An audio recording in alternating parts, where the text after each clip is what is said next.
All right, tell us whenever we're ready to go on, Lex. Oh yeah. I thought I Oh heard yeah. the oh there it is. There it There. is. Boom.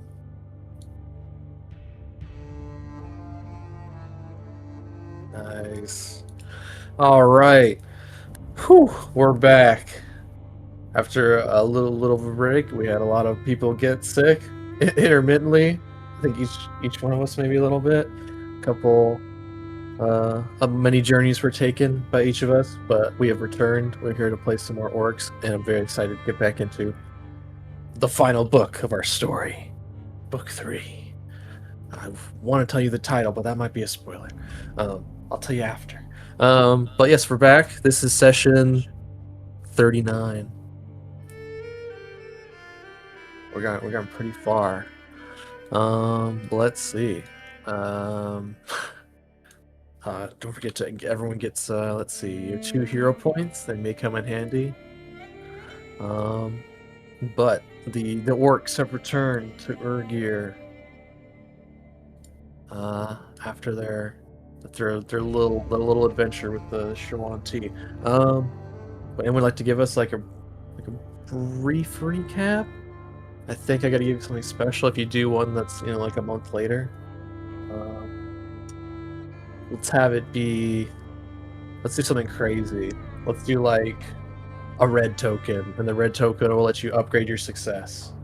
Holy shit. You can go from a crit failure to failure, I guess. Failure to success, success to crit success, critical hits. Shit. And I definitely it definitely does not super. What's after crit super critical? I don't know. I guess they just die. I don't know. Just one shot kill. Just one. Careful with that. No, Careful with that. I'll do the recap and find Dardax. Find Dardax. Hey, you don't like the way you're running things, pal. No, but it does not have to be super detailed.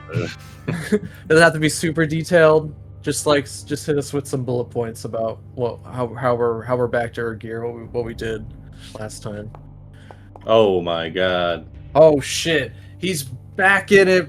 Oh, he's ready. There goes throw away the 20s immediately. All right, Gresha, the lore keeper. Gresha, who has tattooed the entire adventure over their body over the course of it.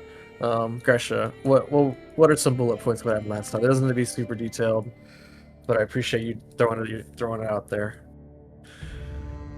So last time on Triumph of the Tusk, it's been quite a journey so far. Having started with all of us meeting at the Flood Truce and parading all the way across Belkzen.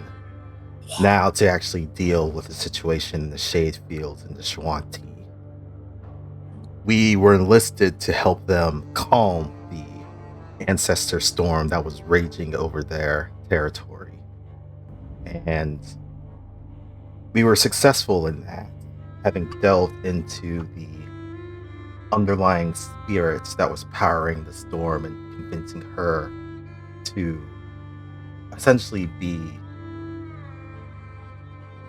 persuaded to calm her spirit, to reveal to her the truth of her betrayal, but it was not the fault of her love. And with that, the ancestor storm had calmed itself. But that was not the end of our troubles. It seemed with the lingering magic that was still around was ripe for us to perform another exorcism. Okay. This is the time. Real quick, this was the spirit was Disca Night Watcher, an ancient Shoan warrior, and then then this other guy showed up. Let me grab him. Never found out his name. Someone from the One Eyes, if I recall correctly. That troublesome one-eye old. Oh, right. But then yes, another exorcism was to take place, this time for our comrade, Kresh. It seemed an entity had been having residence inside his body for quite some time, and Roxanne found it prudent to excise this creature as soon as possible. And what came out, well, none of us really None of us expected this fucking thing, to be honest. This four-armed blood creature that thrived on rage.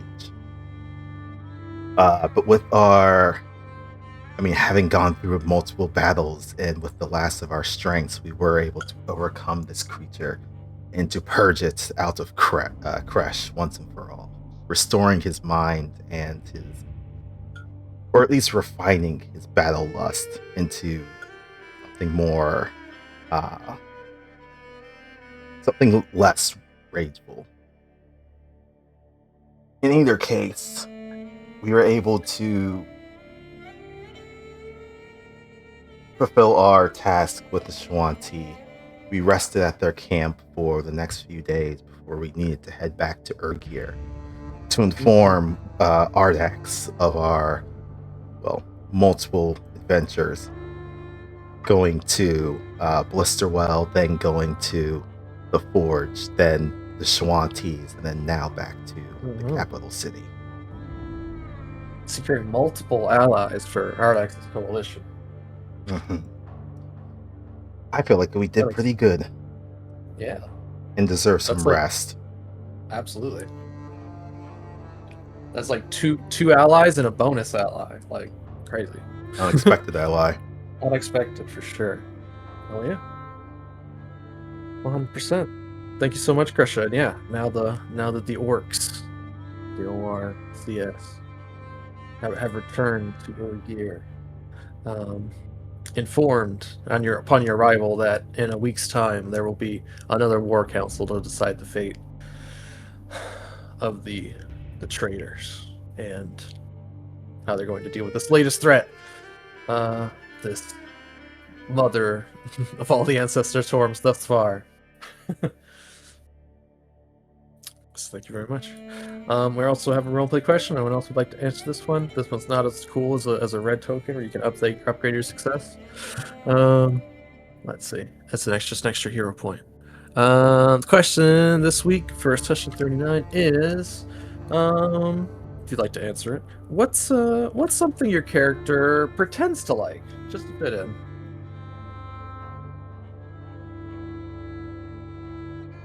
Ardax. Damn. Damn.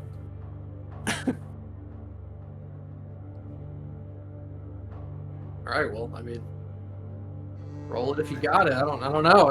Is it real? I can't beat Shit, that. wait a minute. Mr. Dale Bobby. Alright. Going once. Going twice. Alright, looks like Dale, you got it. What's something Dale likes, pretends to like, just to fit in? Dale has got to travel with old Roxanne, and pretend to like Roxanne? She's into them their spicy foods. Ooh. And see, he don't really care for them spicy foods, but he pretends to like them, so that way, she likes him just a little bit more. Aw. That's nice. So I'm imagining Roxanne probably took a few, like, you were given a bunch of gifts by the Shuanti. I imagine you stashed away a couple jars of their very, very spicy peppers. Yeah, because old Roxanne, she likes to sneak the spicy peppers into Dale's food every once in a while. I thought you liked them. I chopped them up so that way he can't pick them out. Wow. Oh, that's his I think that's evil. That's like the most evil. What's your alignment? Chaotic good. Oh, that tea is hot. All right. Very good. He doesn't know what's good for him. Damn. All right. Take your third hero point, Mr. Dale Bobby. And yeah, we have returned to Urgir. Simple journey. I think on the way back there was, oh yes, you'd also run into your friend Old Marrow again. He'd been following you ever since you left Blisterwell, apparently, but keeping his distance, as he does now. As you guys enter the city, you don't see any sign of him as you enter back into the city. You get back to the city, and the city's just in a bustle. There's lots of moving parts now. you see, walk through the city streets, you smell the air of, like, you see your blacksmiths going, supplies and crates. They are preparing for what might be, the war, obviously. And as you enter back in, it's a nice sunny day in Belkzen. You pass through the city streets, go about your various tasks. I'm interested to know, what's the first thing everyone does when they get back to the city? You guys have been on probably a weeks-long journey at this point, away from it. Maybe we should just go down the list. But yeah, as you guys make it back, you are approached by one of the many guards, and they explain to you that they're expecting your return, and then they let you know that you're expected at the War Council. It's going to happen in a week's time. So, and you're given the nose of they're preparing to move on the other orcs and to deal with this ancestor storm. They're keen to hear from you guys how you guys solved your ancestor storm problem, because I would like to know, because there's a big one right over there. What? You can see that thing in the distance. Yeah, you see the thing on the map over here? Yep. I don't know if it got any bigger. Hopefully it didn't get bigger. All right. Sal, like he's looking over there, and he's kind of like shielding his eyes from the sun. He's like, oh. Well, he turns back. He puts his hand on his. He's like, well, you said we got a week off, right? Yeah, I got a week. We got a week off. Yeah. Not your problem for a week. Sure, it's fine. Oh yeah. I think Gresha would probably find someone and essentially look for like a sheltered off room. I don't know if we have like a space that we can utilize. You've probably been given some room and board in the empty handhold. This is where they have the War Council stuff a lot of the times. It's near the palace. It's like a barracks sort of situation. You've probably been given room and board at the very least for your help with dealing with Ardex and stuff. So you could easily find places, and if not, that is actually a good point. As you kind of like move about the city, you guys find yourself being more and more recognized by just the common orc going through the streets. They spot you. They offer to buy you drinks, that sort of deal. Are agents of Ardax who've done great things for the orcs people so far. So yeah, I mean, if you wanted to find room and board, if you didn't want to stay at the free ones, you would definitely have been given like free room and board by the nearest tavern. A local tavern would be happy to house the orcs, Pro bono. Yes. Oh. Yeah, I think Gresha would probably also take him up on that. Tavern readily supply food for pork. Oh yeah. I think maybe this first night we should probably celebrate with the others, since we're now known across the city. Oh yeah.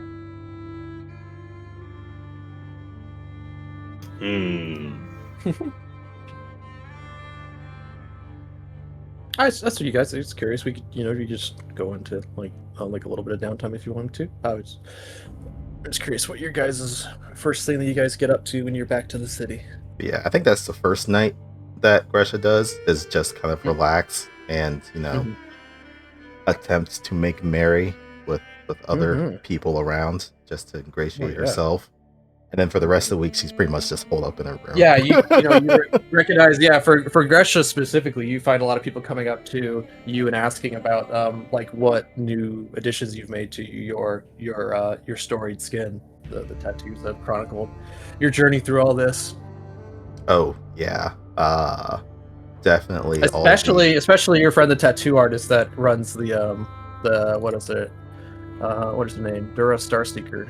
She runs the Bloodline Etchings. It's this Yep, that too. Yeah, Yeah. bloodline edge Yeah, possessions.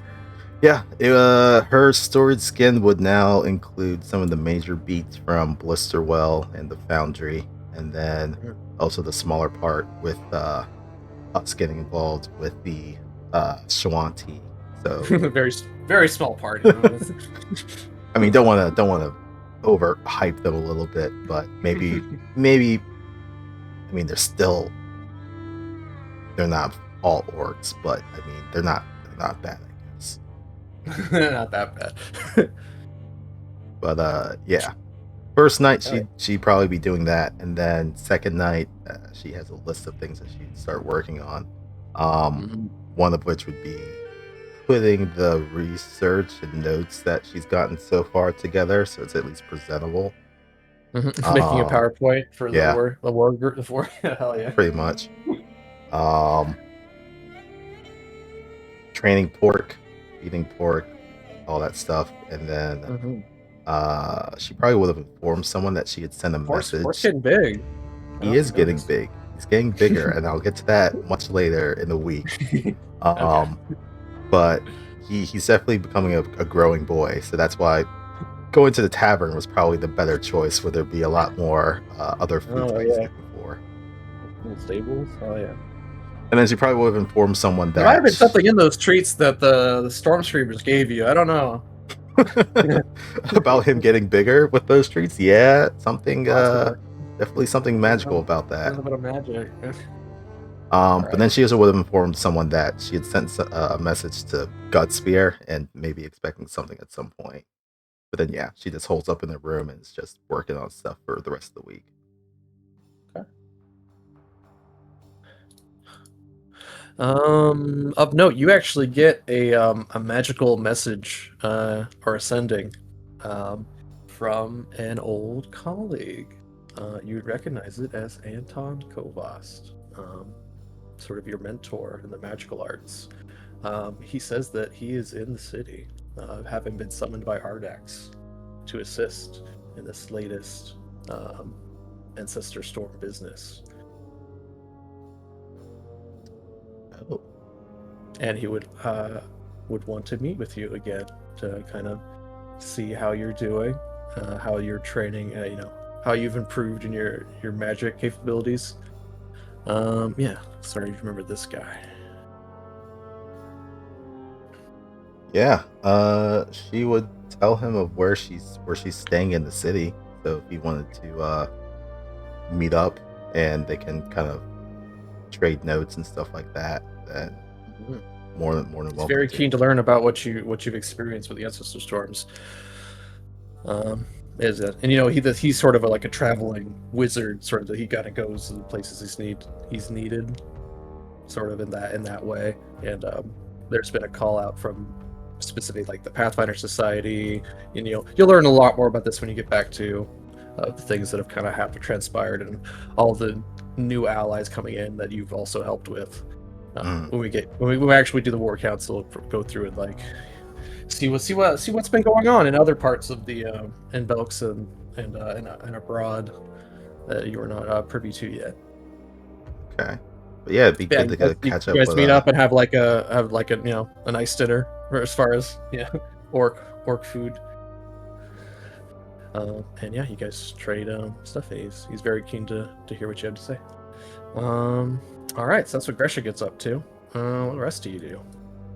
Mr. Dale, Bobby, Roxanne? Oh, I'm going to be doing some buying and stuff in the background. So. Yeah, I assume. Yeah, we already did we didn't have like a full session week before. We just kind of did like a little bit of a shopping stuff just to get out of the way. But there was some selling, so you guys should have a little bit of extra coin to spend, and it'll be pertinent to spend that coin because you do not know when you will have access to the shops again. Roxanne. Sorry. Oh, sorry, I'm trading some stuff with you, that's why.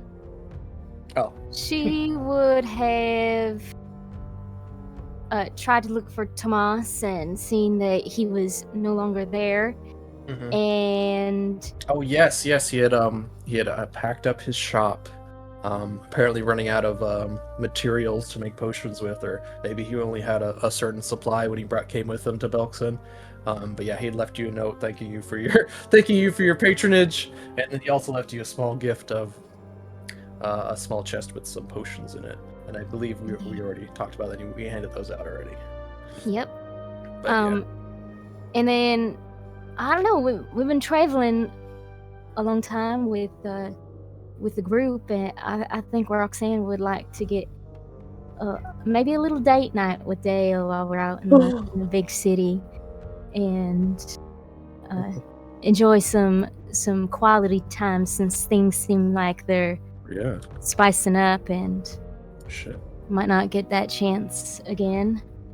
Sure. And after that, I think she would try and find like the medical ward and tend to anyone that needed any healing on their own missions that they went off on. Yeah, I think that sounds good. Yeah, just to keep yourself busy. There's obviously it's impossible not to see that storm on the horizon, quote unquote. Yeah, maybe she'll try and like teach anyone to that's willing to learn, so that way when they go off on their scouting parties, they can have a little bit of a leg up. Mm-hmm. Yeah, you heard about like a half dozen other teams, just like you guys, just groups of specially trained orcs going out and helping out around Belkzen. Actually, here's some rumors. Let me give you a thing. As you're going around, let's see. Rumors. All right. Let's see. 2, 3, 4, 5, 6, 7, 8. Give me a D8. Also, Gresha, you give me a D8 too. Oh, okay. This would be our rumor you got. Roxanne. Okay. All right. 1, 2, 3, 4, 5, 6, 7, 8. Okay. So Roxanne, you hear about. I mean, this one's pretty obvious, but you get a little more details about. You hear a bunch of orcs coming. This makes perfect sense. So as you're kind of tending to orcs inside this medical ward in the city, dozens of orcs going out and coming back. You hear a group of them as you're kind of tending to some of their wounds. They talk about another one of those storms rolled up over the flood road to the north. It took out a whole supply caravan. The survivors said the ghosts were screaming, "The Umbra will grind you to dust." That's what they're apparently calling this storm, or the storm is calling itself the Umbra. The Umbra. The Umbra. And then, Gresha, you get a rumor. It's, just traveling through the city, maybe talking with some orcs, maybe with Anton, going around looking at stuff.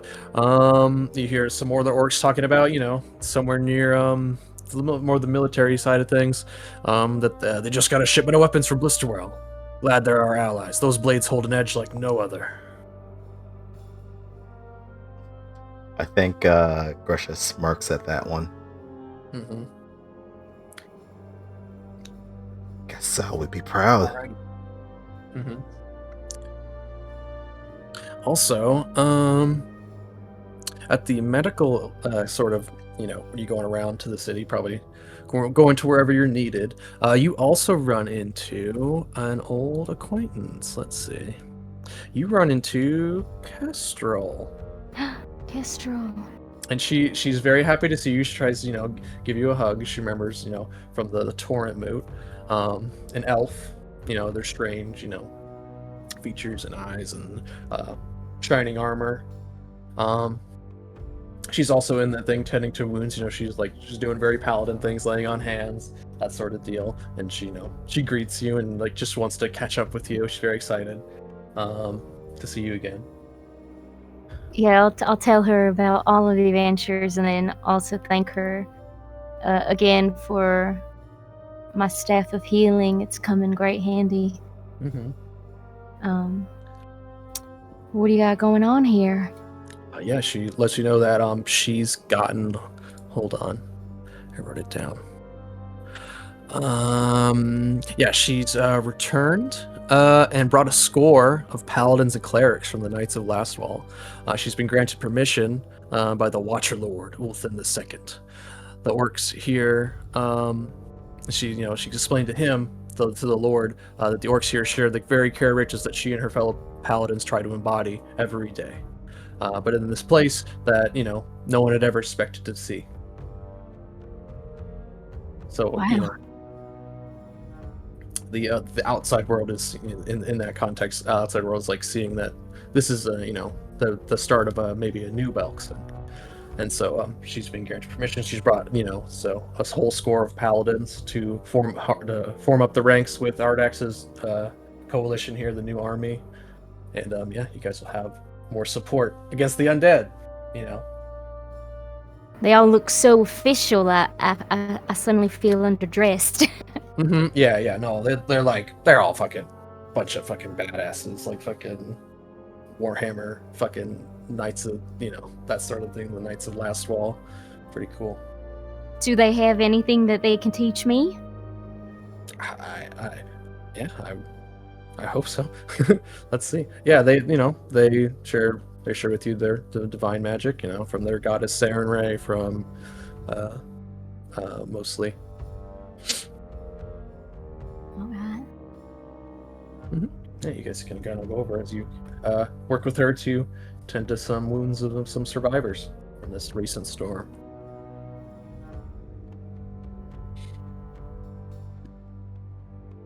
Right.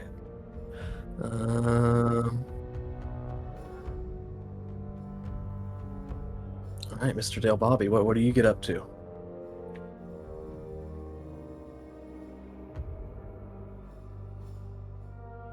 Oh, I think he has to restart his computer. Okay, no worries. He'll go last.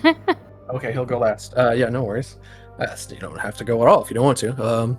Let's see. All right, see, Kresh or Sal, what do you guys get up to? Let's see. Sal. First things first. Gonna go and find a Grofflin car. Exactly. Yeah, I was ready. A car runs up to you, literally does like a 3-foot jump into your arms, kind of grabs onto your tusks. Catches her. Yeah. Throws her up on his shoulder. Oh yeah, all spin around. They're so happy to see you. Grothlin with her classic Grothlin scowl. But you can touch his hand. Look at that. Bring a sunshine smile. Both of you. Yes, they explain that they've been doing well, that as you kind of get on with the day and you go, just hang out, just to reconnect, spend some time together, that you have little time of these days. They explain that they're doing well.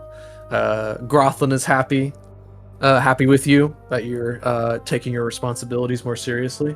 You see that, she thinks that's very sexy. Oh, you like that, do you? Yeah. Car says she's been hanging out with those goblin wrestling troupe, and she's learning all sorts of new moves that she wants to show you. Oh, perfect. And she tries to put you in a headlock. But he'd spend some time wrestling. He'd get out a one of his bags where he's got all the various souvenirs. Oh, presents. Various weapons and trophies, bones. A rat skull. It's probably like a human a year. Wait, she adds it to her little necklace. Perfect. Oh yeah. Tried it out. She shows you the hatchet you made her. That she carved her name in there, Kar. Very important. Want to misplace it? Yeah. In case they ever get lost. Exactly. Where's everyone else? I assume Yeah.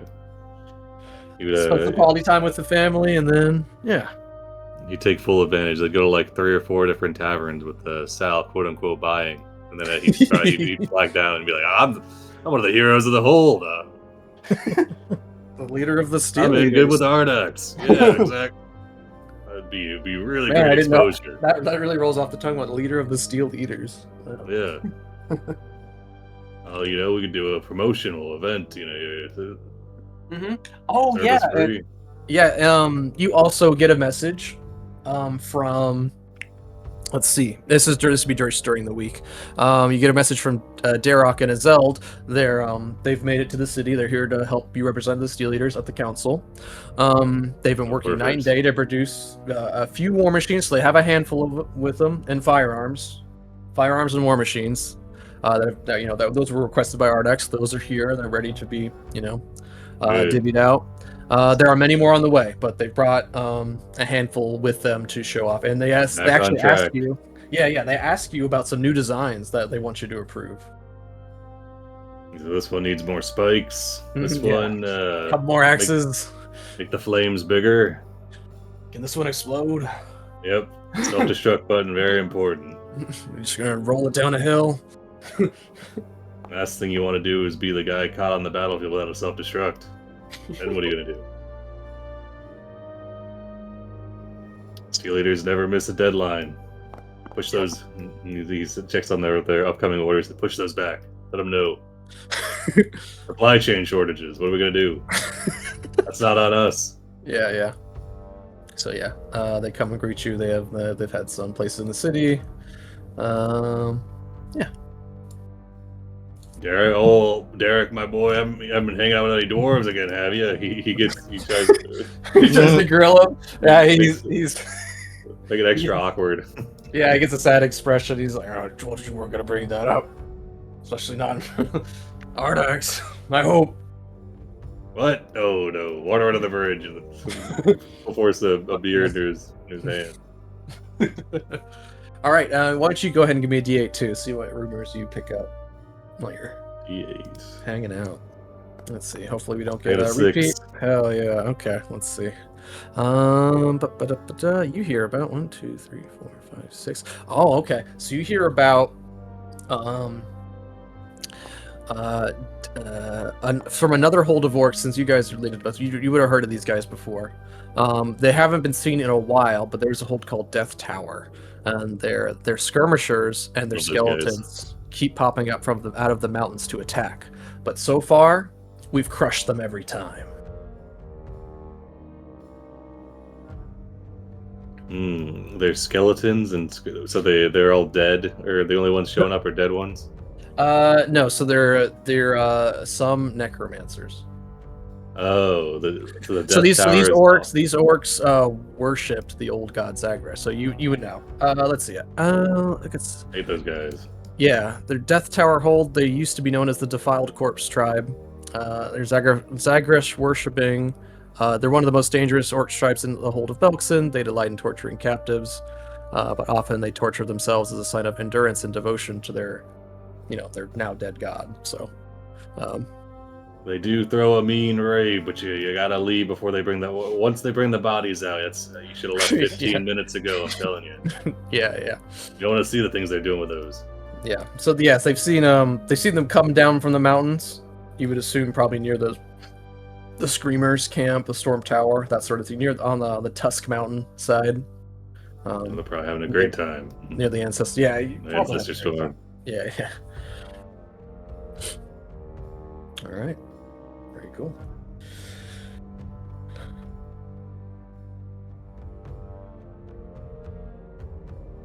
Alrighty. Kresh, what do you get up? Oh, sorry. Throughout the week, Sal does he tries to take each person of the party out for drinks at some point on his tab. Oh, nice.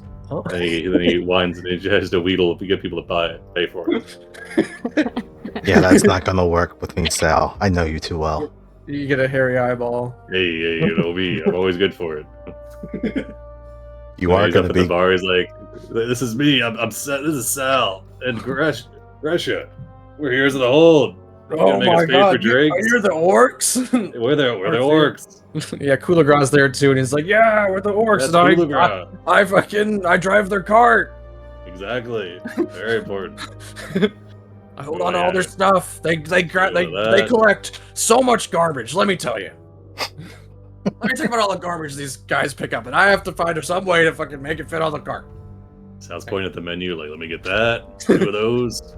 Yeah, you give me one of those too. Yeah, Drescher, you want it? This? Oh yeah. Blueberry sour. Yep. half Rather- pies. Oh, yeah. Start Made running from up a Who tab. knows? Yeah, don't worry, these guys love me here. Here's the whole. This is like the fourth time you've come to the same bar throughout the day. He's like, yeah, oh, the side of his corner of his mouth. He's like, we're gonna have to leave town.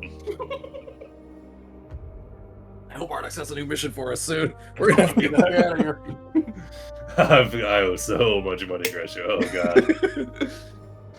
You are truly a wonder.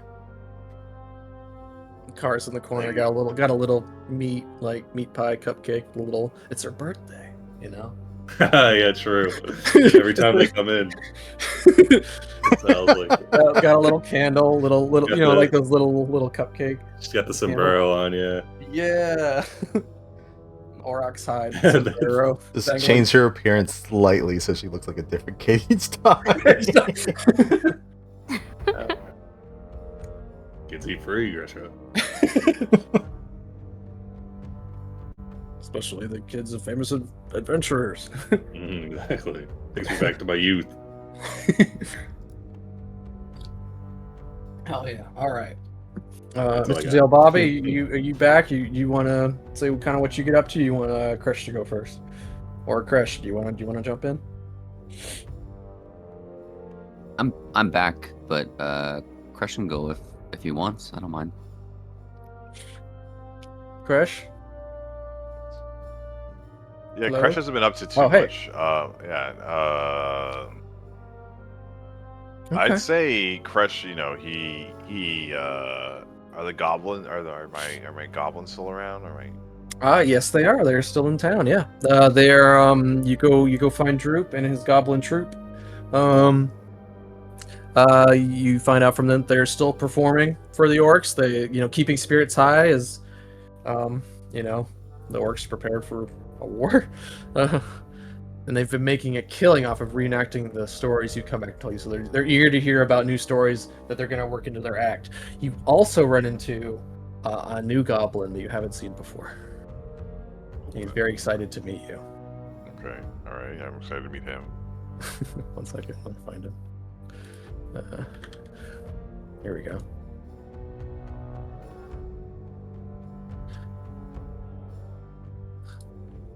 Oh. Oh, he's wearing a mask. Little head on it. Oh Oh, my man, God. that's amazing. You're Crush, right? No, he like. My looks name's- at it. My name's Crunch.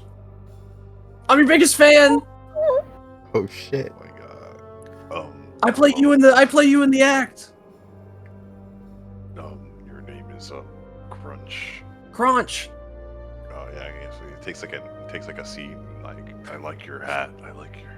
Thanks. I worked very hard I, on this costume. it looks very good. I like are these real? Like, he pokes at the horns. He pokes Yeah, at I mean they're horns. They're not like they're just some horns off of some animal. You're not sure what kind of animal, but he's got them roughly in the right spot. Well, have they shown you the knee drop? Yeah, I was actually gonna ask you. Can you show me some moves? I think to take my act to the next level, I really need to figure out, I need to see you do the moves. Could you hit me in the face as hard as you can? No.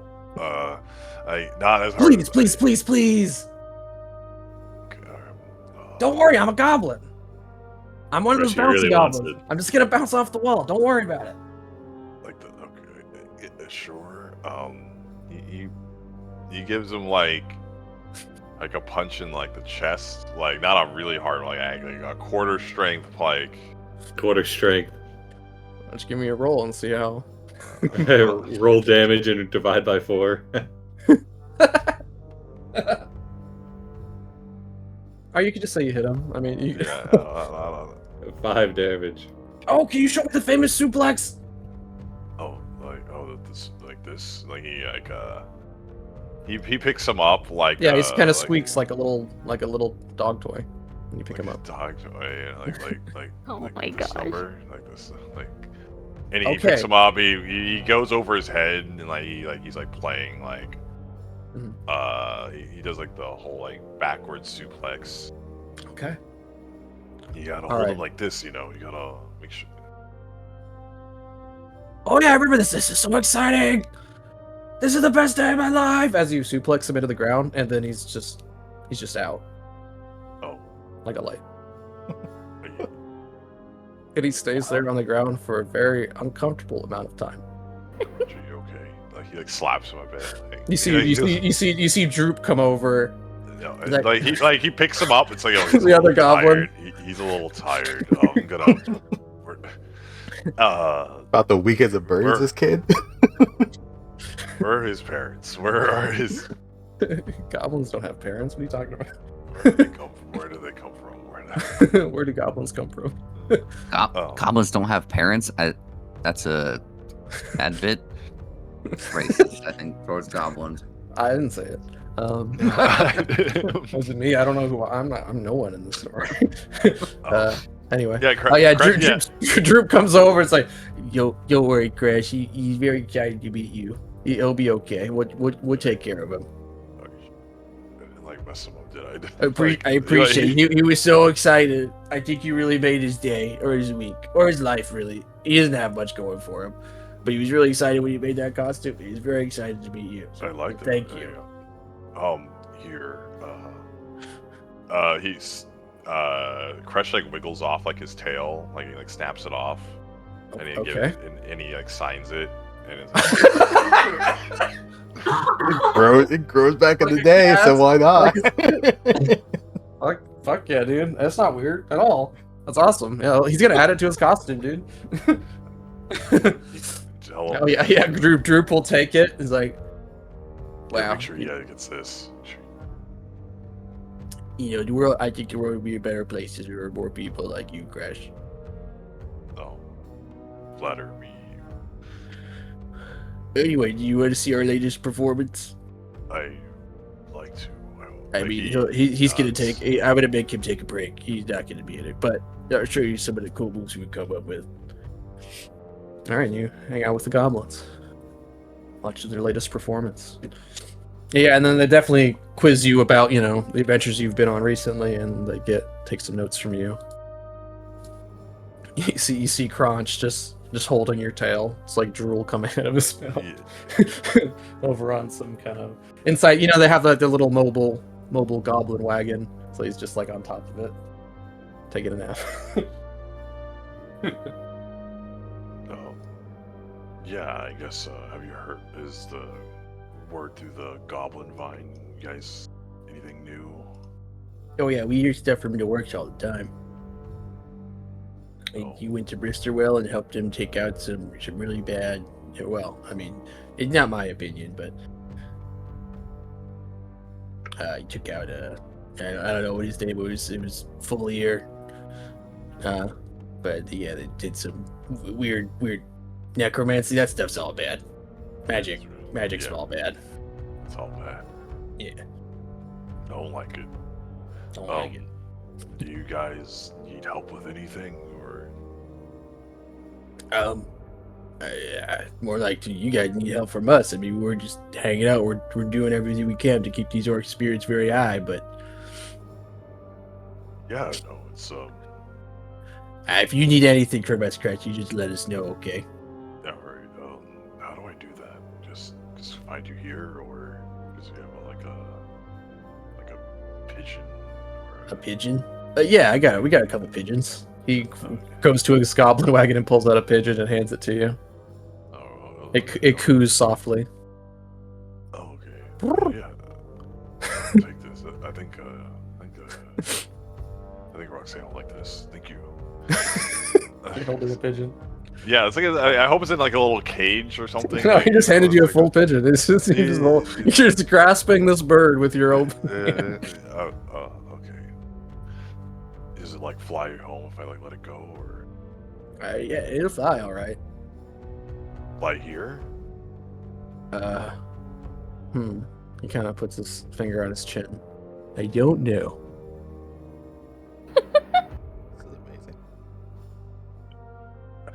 I'm sure if you tied a message to it, though, we'd get it eventually. You ever heard of a message in a bottle? Yeah, that's what I was thinking. I just didn't know if you trained these or you just caught them and expect them to know. He just looks at It- you. I'm sure these will work. I'm sure these will. Mm-hmm. He seems to have high confidence in it. Okay. You may add one pigeon to your inventory. Yeah, sure. I'll add a pigeon. Until it flies away. Maybe you should get a cup or something. I don't know. A big.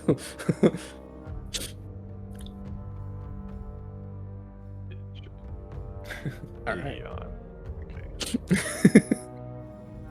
The greatest treasure you've ever added to your inventory. All right. Go ahead and give me a D8 too. Let's see what kind of rumors you catch on to.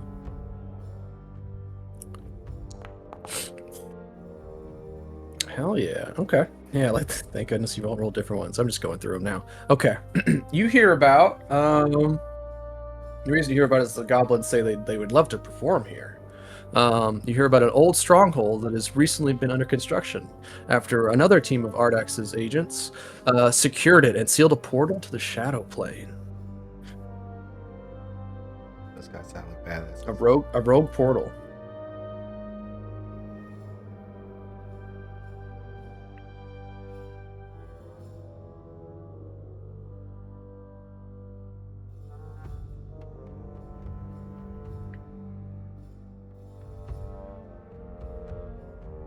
Alrighty.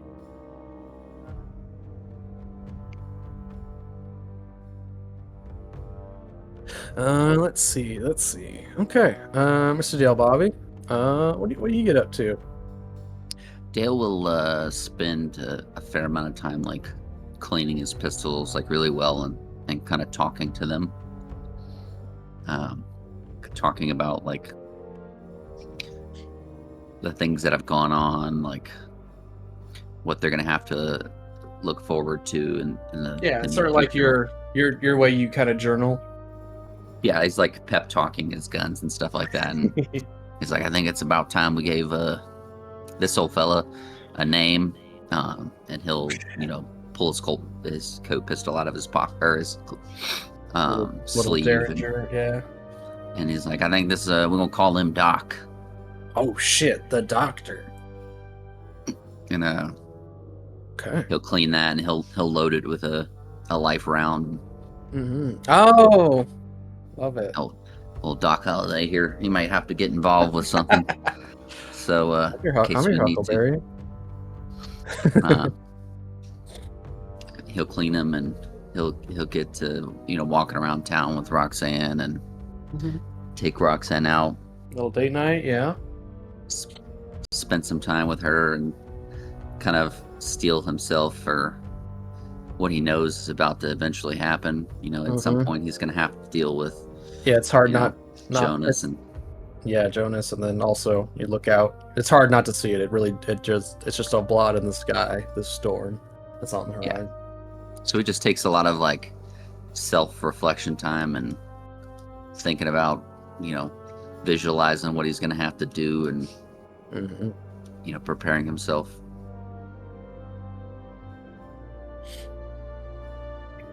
Okay. Hell yeah. Yeah, go ahead and give me a D8. Let's see what you kind of pick up or as you're going around town. All right, let's see here. Bit of rumors. Okay. Let's see. Okay, yeah, you hear about another team of orcs, a team from the Bloodied Gauntlet Hold, that they liberated a village near Skull Hill and they slew a Doulahan that had conquered it. You hear that they're headed for the War Council.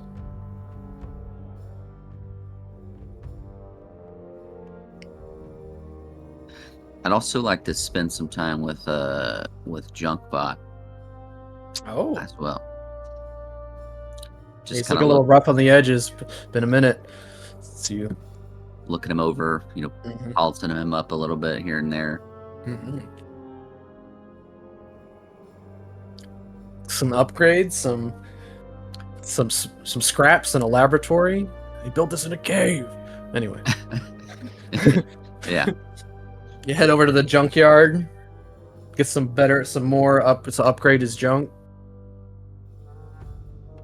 The whole new junk bot. All right, yeah, that probably takes most of your nights. As you do that, you go out and get your equipment, you get your guns ready, you think about what you're gonna have to do. Yeah. And yeah. Alrighty then. Let's see. Okay. Alrighty then. So at one point or another, you guys are probably together, going around town, getting your shopping done. I think a couple of you bought some items. I think Crash, you got a tattoo. You want to tell us about that tattoo? That's a new ink.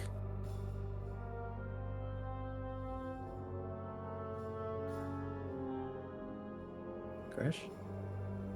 Lost him. Okay. Sorry. I went to the bathroom. Did I miss something? Sorry. Oh, I was asking you about the tattoo you got. Oh yeah. Got some new ink.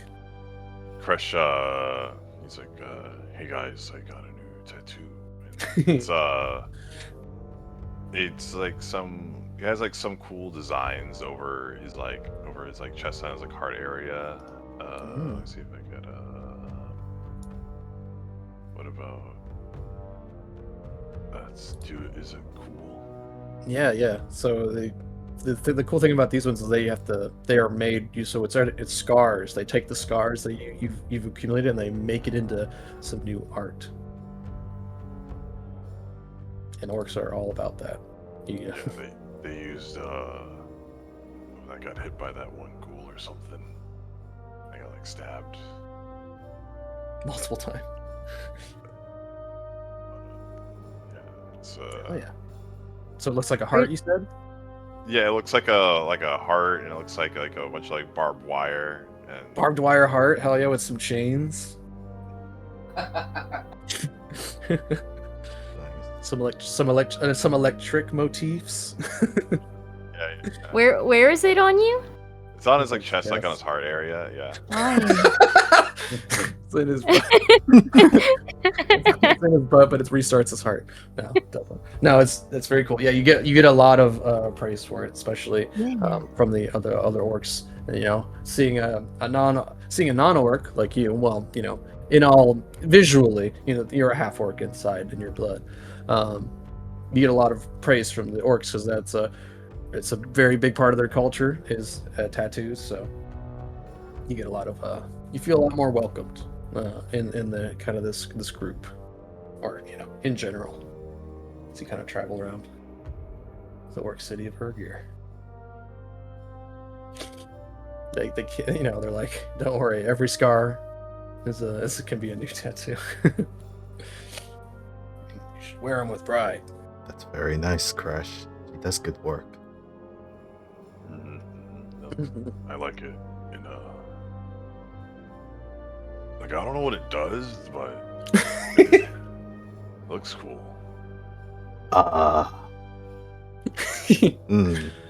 You know what? I'll let you have that surprise when it activates. Kickstart my heart. Get some Molly It starts singing. That's what happens. Ambient Motley Crue. It's the orc version of Motley Crue. Hell yeah. Let's see. Okay, yeah, and you guys at one point or another, this is probably you're going to show your red tattoo, and you guys get called out in the middle of the kind of square, the kind of marketplace where you were, you're looking at weapons, doing your shopping, kind of just like hanging out, getting prepared. And it's another familiar face. And you could tell because, her voice is very recognizable. And she points at you, Crash, in the way that she does. You there. Oh. Crash. Yes. You remember me? I do. What is my name? Don't look at the tongue. Yeah. Nakasha. Yeah, it gave me. All right. My friend, it is good to see you. I want to know all about your adventures. How have you been getting on? And you see that she's also with her group. Probably if you don't recognize, there might be some new members of her. You can tell that this is another team of Ardax. Oh, A lot like a you rival guys. party. Mm-hmm. Yeah, and they come over. They start sizing you up, you and your group, and then eventually, some words are exchanged. Maybe some taunts, and people start taking notice in this square, and then some of the orcs start getting riled up. And Nakasha points out he wants to see which one of your group is stronger. He wants to see which one is worthy of Ardax's new mission from Ardax. And Dale, you recognize immediately that this is the group that you heard about when you're going around town about the group that slew the Doulahan. Call themselves the Bloody Knuckles. Oh. Well, yeah. We might want to be careful about these folks. These folks ain't Yeah, I Ain't like propose regular a folk. friendly challenge. A challenge of what? Do you accept, or are you chicken? Oh hell no, we accept. Are you kidding me? All right. Oh yeah. All right. So all of the orcs in the square start getting riled up as they are about to see a challenge. The gauntlet has been thrown. And but you can tell that she's actually coming from a very genuine place. She wants to see how you've improved since you last left off at the Torrent Moon, when you were getting in fights with orcs you shouldn't have been getting into, and then she had to watch over you. I don't know if you remember that.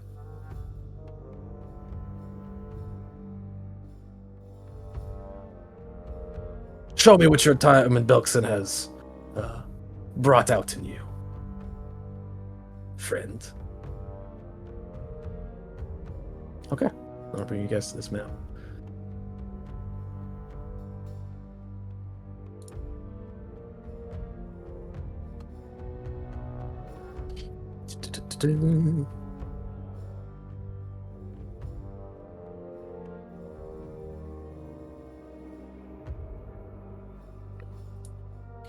Okay.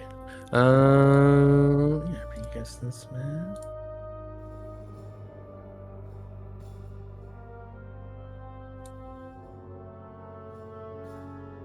Right here. Orcs.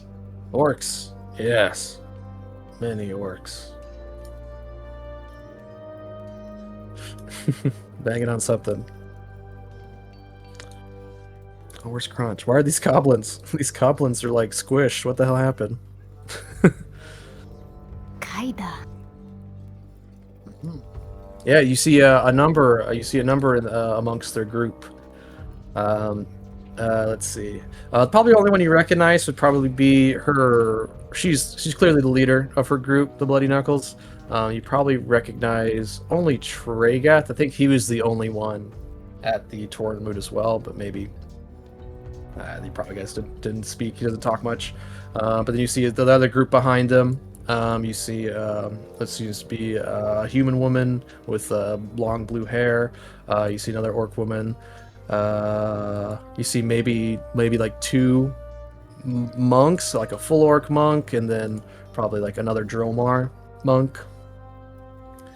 And then they're pointing out, and then they that's how it's gonna work. They wanted to challenge your two toughest. It's gonna be 2 1-on-1s. And they're going to make it interesting. They're going to fight how they used to fight and to prove themselves. So send forth your 2 strongest. Sounds But- like But you feel like Nakasha is specifically pointing at you, Kresh. it sounds holding a bunch of free shit. Like he's got all the random freebies. He's like, oh, you guys can take this one. I'm get like a slushie. 3 slushies. All right. Hey, let's see. Let's get Car in here. She's probably hanging out with you guys. There you go. Grothman. Alright, who you sending forward?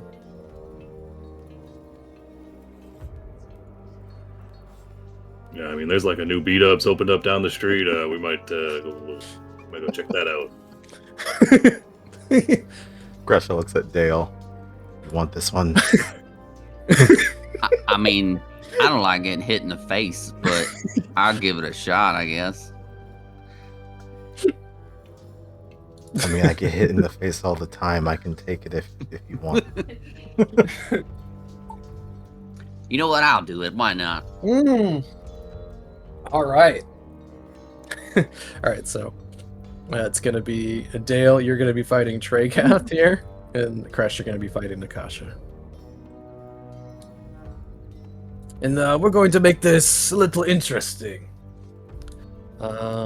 She's going to go over to this nearby blacksmith, and she just, talks. The conversation is had, and then she comes back out holding this absolute barrel full of hot coals, and she throws them out on the ground in two lines.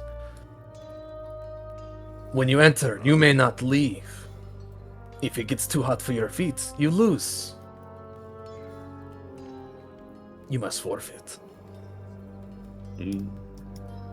Okay, so they're gonna organize this. I'm just gonna move you guys around. So I'm gonna put you on that end. I'm gonna put you on this end. You start over here.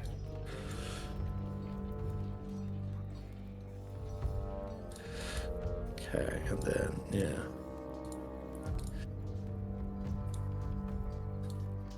All right, yeah. They start hyping up. They start hyping up their boys. They're kind of rubbing shoulders. Yeah. So to basically explain, when the fight starts, you have to step onto the coals, and if you step off of the coals, you lose. There's a mechanic here. Essentially, every round you'll be making checks to see if you can withstand the coals, or you'll get clumsy. If you get too clumsy, you'll have to it'll get too hot for you, and you'll have to step off. Also, losing. And they make you take off your shoes. You see that most of their group is barefoot too. You guys wear shoes. I'm wondering how noticeable magic is. I know. That's what I was just thinking of. I mean, there's a couple of sections here where they're all hyping up their boys. You see that one of them is clearly he's got like medical supplies ready to go. You see a lot of like reflections of your group, and the guards are everyone's getting very excited to see what's going to happen here. They see the goblins here. They're cheering. You see the pyromancer goblin that does all the pyrotechnics. He lights the coals more on fire. He's going around keeping them hot as they were, strewn out. It probably happens right as you guys are about to throw down, but... Alright, let me grab... So I have resist energy. Which one do you two want? Let's see. Maybe resistance against a energy damage type, like fire. I'm just double checking, because she'd probably have something to say about that. Yeah. Trying to figure out if there's a way I can disguise this. So the comments engage everyone on to on the hot coals. These comments use dueling rules and when I use them. Each the ring counters a square fighting pit 20 by 20. Oh right. Yeah, so they're not here. It's not they said basically explain kind of the rules as you're going through it. I'm just gonna tell you the rules. They're not here to hurt or kill you. They just want to take you down a notch. So damage is required to be non-lethal. If they see that you guys are starting doing lethal stuff, they will respond in kind. Let's see. Yeah, the duel's gonna last until either participant leaves or is knocked out, reduced to 0. or has to step off of the coals. Oh. And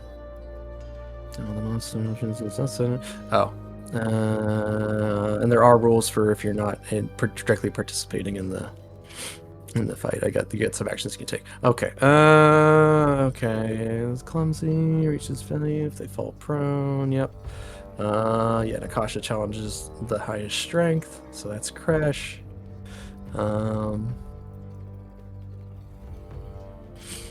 You guys aren't refusing, so they're not gonna do your cowardice now. Okay, here.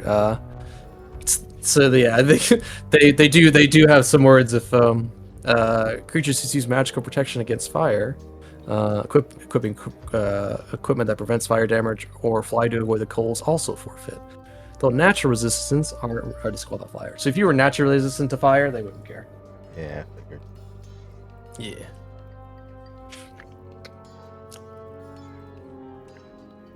Well, best of luck. So now that you know a little bit more about what's about to happen, Dale, you still go? You're still going? I mean, are they gonna get pissed if I shoot him? Like, I mean, it's like shoot them non-lethally. I guess that'd be fine. can They all do that? appear to be melee brawlers. I don't know if you looked at their arts. Yeah, I kind of figured that was the bloody knuckles. Yeah. But I also didn't think this would take much time. Oh shit! You said that out loud? You don't think it's gonna take much time? Yeah, Dale will ham it up a little bit. Hell yeah! All right, the orcs are about it.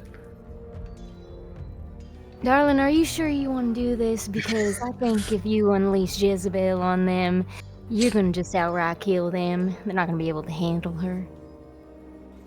You know, I'll make sure she takes it down a notch. I think if we maybe I just won't aim for his face. How about that? He looks like a sturdy fella. He'd probably take one in the chest. Can't you, friend? You take one in the chest, huh? I will take many to the chest. All right. I don't know about that, but at least one. Maybe two. He punches. But don't worry, Doc will take care of you. You shoot up a can, lies on the ground, but it's a healing bullet. I'm getting mixed signals. Okay, cool. Yeah. If you're down, he's down. Keep in mind, though, if you want to do non-lethal damage, you'll take a -2 to your attack rolls to do non-lethal damage with your guns. All right.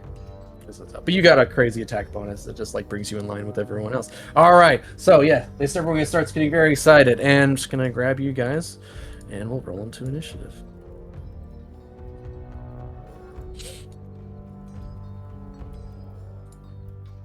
It's gonna be over. Yeah, I feel bad for Tregath. I think he's going to get smoked real quick.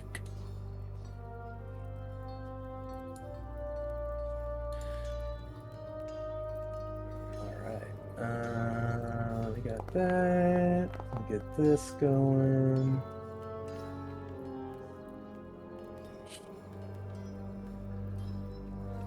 He's pretty tough. Should be good. Okay. Oh, and then yeah, I guess get everyone. Let's see. It's a reaction. An ally participating in the duel attempts to check. Or you are participating in the duel. So the rest of you that aren't participating, you can basically cheer on your ally, or you can jeer the other one. You basically do performance or intimidation. You can rile up your ally, and they'll give them +1 on their whatever, like the next check they have to do.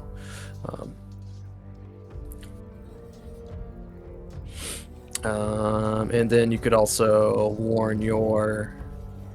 So it uses the dueling rules in Pathfinder. I'm not really going to worry about that stuff. We're just going to have like a normal combat.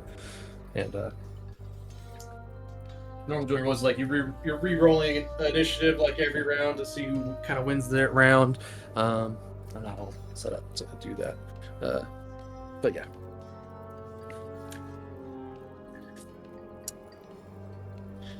Right. Okay, go ahead and roll in, Crash, and we'll get it started.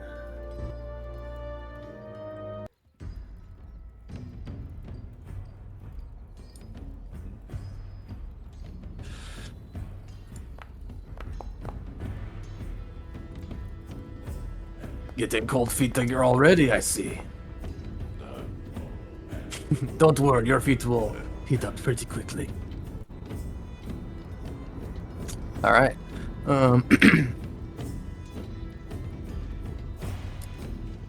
So we'll just go around my round, and I'll ask what you other guys are doing if you want to participate at all, or just let your party deal with it. All right. Nakasha's up first. She is going to just boldly step onto the coals, and with her first action, and then she just kind of just raises up her arm and hypes up the crowd to look at her, and her allies cheer her on. Let's see, and then yeah, she's gonna one action there, and then she kind of points at you, Crash, with her signature point, and then beckons you forward onto the coals. With her last 2 actions, she's going to ready an action. Okay. Coals withstand the heat at the beginning of their turn. Okay, so yeah, you don't need to make checks until you start your turn on the coals. Okay.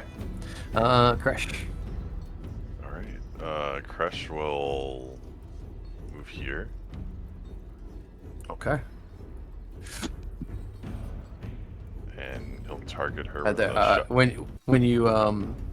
you get there, she's gonna use her reaction to grab you. Okay. She's gonna grab you. Hopefully, we'll see. It's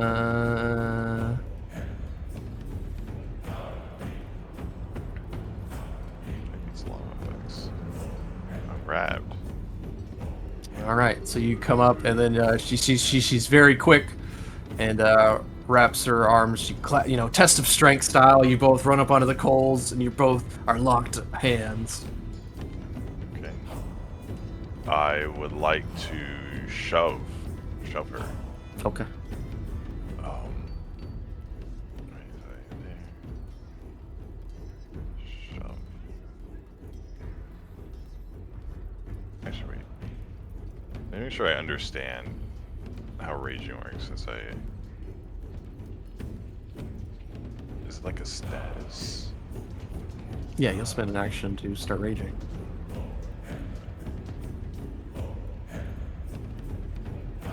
Should you still be fatigued? Oh, I shouldn't be fatigued. Oh yeah.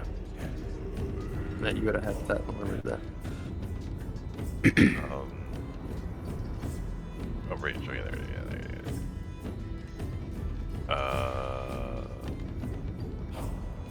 Show me the orc that I know is inside of you. He roars.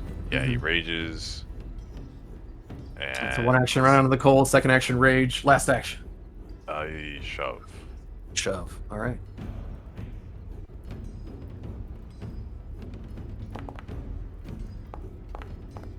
Ho ho! All right, critical success. All right, so you shove her back. You want to follow her. Like, can I shove her off of the coals? Mm-hmm. And then take Yeah, that yeah. spot where she move? Yeah. Okay. So, And but I I think a critical. You can go up to 10 if you want. You just want her off the coals. Yeah. And I'll Okay. take that spot. And I have a free action. All right, and you'll break the grapple that she had on you. So you test the strength. You grapple with her. You find the Yeah. rage inside of you. You bring it forth. You have a whole new clarity. You're in control now. And then you just you surprise her. Her eyes go wide as you beat her in the test of strength. And you take her spot and shove her off the coals. And I have a free trip action. Free trip action. Yeah. Shove Shove down. Yeah. Okay. You leverage your weight to topple foes. You have to trip action even though the target is no longer within your reach. Okay, last action was successful shove. Yes, go ahead. This will be a map though.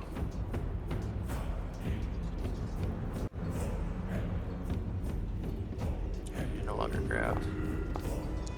Oh! Alright, so you push her off and you slam her on the ground with your tail. Why It's is growing this- back. Why is this so right now. big? Oh, you don't have a tail. That's right. You gave it to your biggest fan. I'm wondering why this is so big. I don't like that it's so big. Oh, if I click on you, it goes away. you still see that thing on you? Like the big... Yeah, the big- giant rage icon. Yeah, I see it. Yeah. I know. Why is it so big? We can fix it after. So. Oh, it looks normal. Okay. Oh, it looks normal now. That's weird. Okay. All right. Yes, you shove her off the coals. She grunts in anger as you do so. All right. Anything else, Crash? That's all my actions. Alrighty. Mr. Dale Bobby. Would it be considered? Well, I'm gonna use my first free movement, and Dale's just gonna slide on the coals. All right. It immediately begins burning your feet. Would it be faux pas if I shot him now? Like, does it seem like Before you got onto the battlefield? Maybe Yeah. a little bit. I mean, that's totally up to you. I mean, there's lots of orcs watching. You've gained some notoriety. All right, so Dale will step on with the first free action, and then he will use a Pistolero's challenge on the other guy for his first action. Was his name not showing up? Hovered by owner. Oh, hovered by anyone. There you go. Straygath. Kasha, how about you? Hovered by owner. Hovered for everyone. All right, successful challenge. You do more damage to him, and he'll do more damage to you. You see, he punches himself in the head to psych himself up. Shoot him! It's like that scene in Indiana Jones where the guy's like, and then you shoot him, and he just falls down. And then Dale will hold his two actions Take a shot, yeah.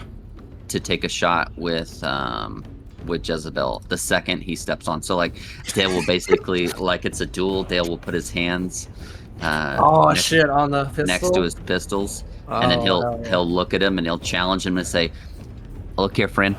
I'm just gonna warn you. It'd probably be better if you didn't step on them coals. It's all right now. You know, you don't gotta step on them coals, because I'm gonna tell you right now, if you do, it's gonna be bad for you." And Dale will just lock eyes with him. All right, he smiles at you and he steps on the coals. He starts running at you. You shoot him. Yeah, and then I will. You see hot coals getting scattered everywhere as he charges you. I'm gonna reroll. Oh! That's incredible. Oh, okay. I was gonna say. All right, as a hit. Ooh.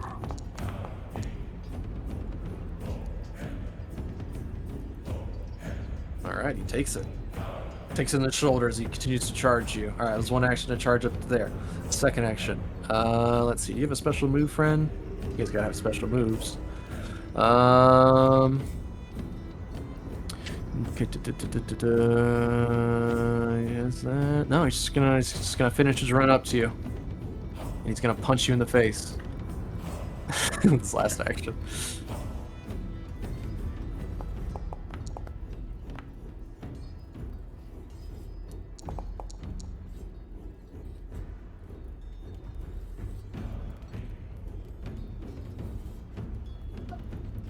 Dale will spit the blood to the side. All right, now I warned you. Alrighty. All right. So the top of the round. Let's see. So you guys jump in to do like G. Yeah. So we're gonna do this at the end of every, or at the start of every new round. Okay. So you guys may. There's a couple things. There is you can use your.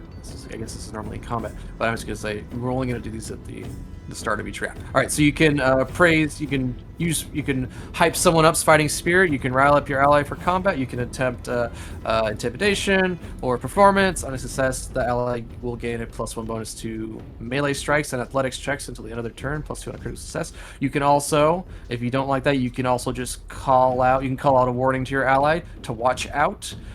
This will give them a bonus. Sorry, this thing's formatted weird. Need to change this real quick. It's in the way of the thing. Okay, let's save. So the other check is just our basic perception check, and you can give you can have them watch out to give them a bonus to their AC. Yeah, so the ones over here they're basically going to do, they're not going to do any more than your group can. So they're going to make, they're both going to do Fighting Spirit for Nakasha and Tregath, and they're going to do Watch Out for Nakasha. Or they're actually going to do Watch Out for Tregath. Nakasha doesn't need any help. Alright, so it's going to be, let's see, which one I use best at these? And you guys can think about, do you guys see the buttons in chat? Yeah, I see it. Yeah. Okay. Yeah. So Fighting Spirit will give them a +1 on, to offensive stuff, and then Watch Out will give them a bonus to their defenses. Alright. You can also, if there's something else you want to throw out there, feel free. Yeah, Sal kicks open the door to the beat-ups. His hand's full. He spots. Car has a Slurpee. Yeah, the event's going down. Sees Dale and Tregath locked in this combat.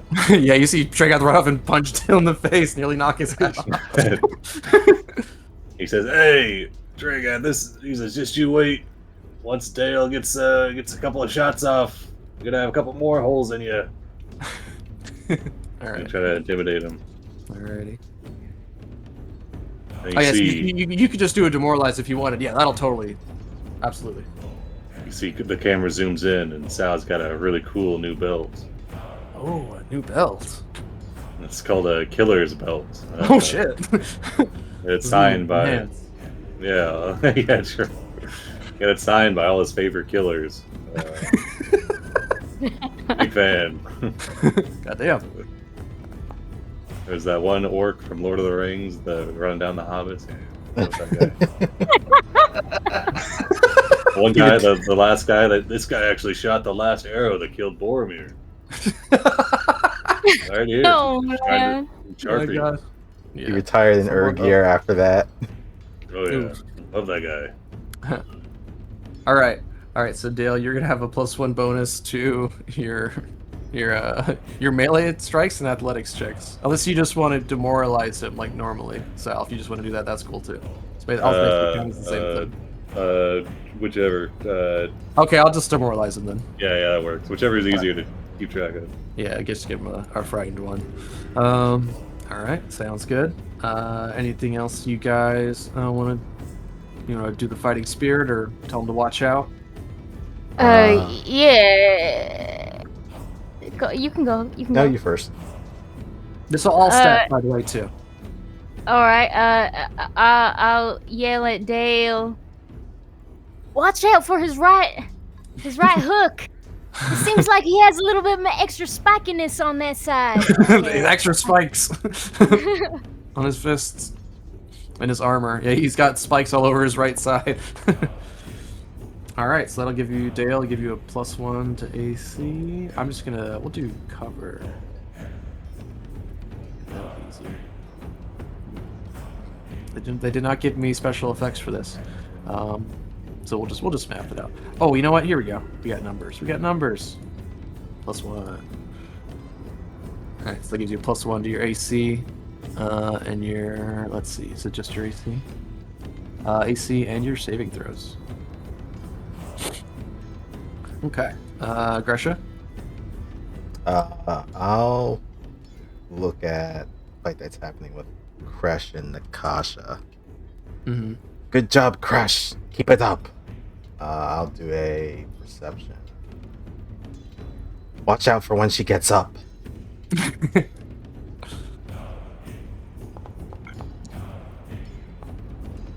Oof. Saw that too for a second. Mm-hmm. Alright. That's going to be... that's almost a crit success. So you know, kind of the numbers here. Alright, so Crash, you get a +1 to your AC and saving throws. Until the next round. And then they're going to... Sorry, I was looking through them. Like, what is their best skills here? Intimidation. Belk, what you got? This strange guy named Thogrum. Okay. Yeah, they're just gonna. Yeah, they're gonna do a fighting spirit on each of their friends. So, Gammy will do fighting spirit. Then Nulk will do fighting spirit for. Ooh, they fail. There's just all the orcs around them. They're too height. They're getting drowned out by their friends. Trying to, they're running to the sides of the pit. Trying to get close so they can. Let's see the action.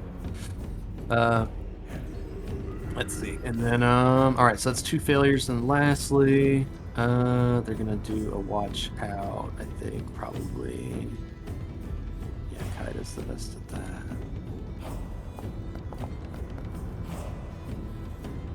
Alright, also failure. Goddamn. Alright, they're getting drowned out. Alright, Nakasha's up.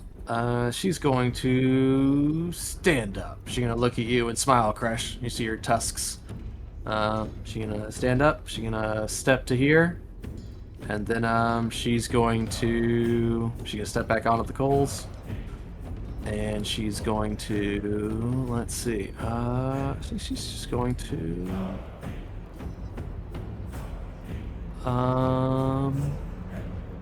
yeah, she just like digs her feet in the ground. She seems to relish into the pain it's causing her. You see that, she goes into a stance. It's not just in the stance. She can make RSP stance from anything. She gains resistance. Okay. Alright, so she seems to brace yourself for your next attack. Okay. She didn't start her turn on the coals. She does not have to make that save. However, Krish, you must make this save because you started your turn on the coals.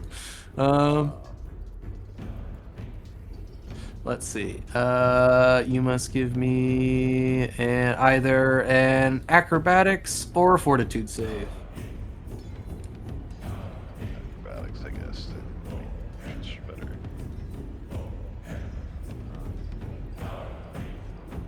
Acrobatics is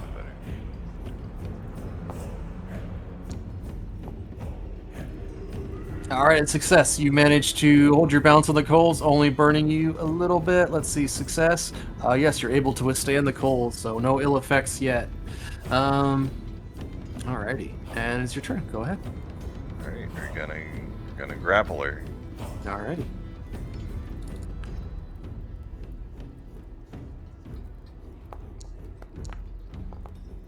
Alright, you get a hold of her again. We're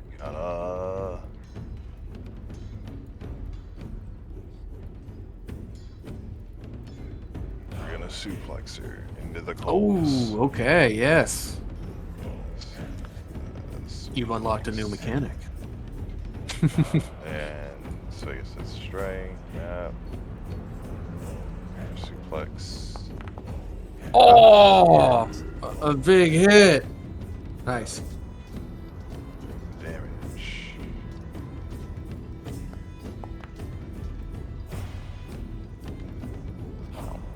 Wow. Okay. Oh my.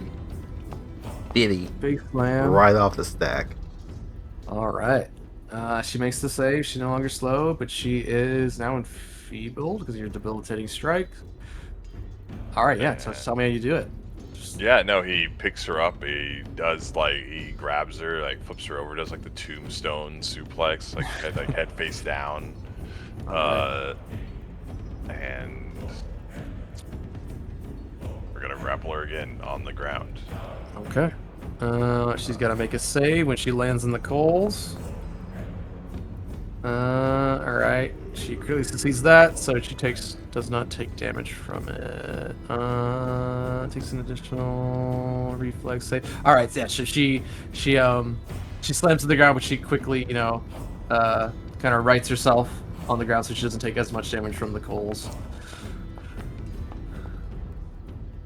All right, and now you're not able to land a hold on her. It was a very good hit, though. The crowd fucking cheers. The goblins go nuts. You see Crunch. He wakes up. He looks over, bleary-eyed. Let me get him out here. Where'd he go? Crunch. The patented crash driver. Yeah, he just whispers under his breath. It is real. It's beautiful. All right. Mr. Dale Bobby, you must give me a reflex save or a fortitude save. Target. Oh, sorry, acrobatics or reflex. All right, you're fine.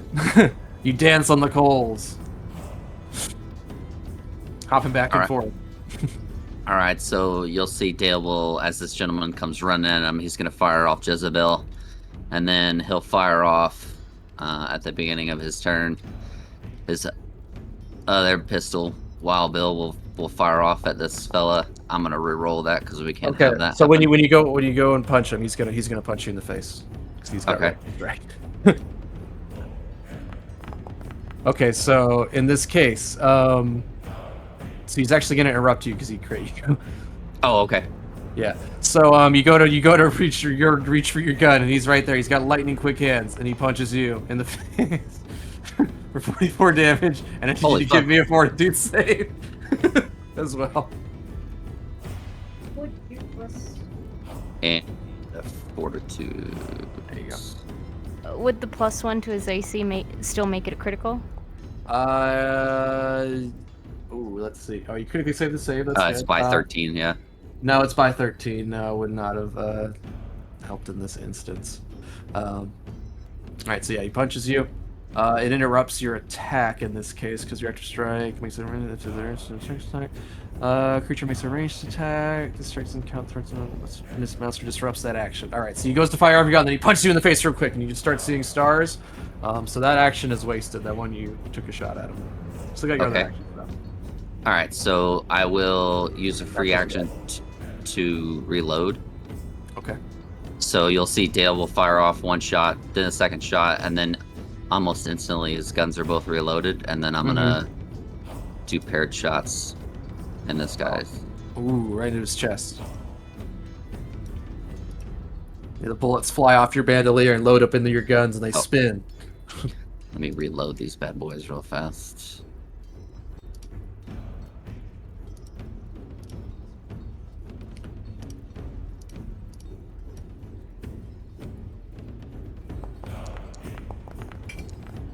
What is up with this? I'm sorry. Goddamn, that's very unlucky. So they wouldn't be at map because he just interrupted your first one, so you didn't even actually get that off. So they won't be at map. So that first one will hit because it's only a -4 and he's frightened. So that first one will hit. So we're gonna roll the damage for that first one, the 20. But the second one is a 1, so that will miss. So you do shoot him a little bit. With your new fire rune on there, so in fire damage, hell yeah, takes 15 damage. That is my turn. Alrighty. He's standing on the coals. He's got to make his checks. He's going to go for... Let's see. Is he good at acrobatics? He's actually surprisingly good at acrobatics. His fortitude's also alright. His fortitude is better. He will do fortitude. He will just endure. The hot coals. Let's see. He'll make a fortitude. He's still frightened. Alright, he makes his success. Is it all or nothing on a failure? Yeah, all or nothing. Okay, sorry, he makes it. Alright, it's the next round. Alright,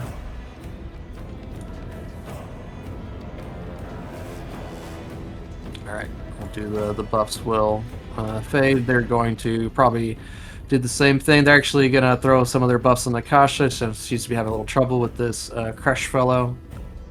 They're going to do, let's see, put it out there, intimidation, performance, perception.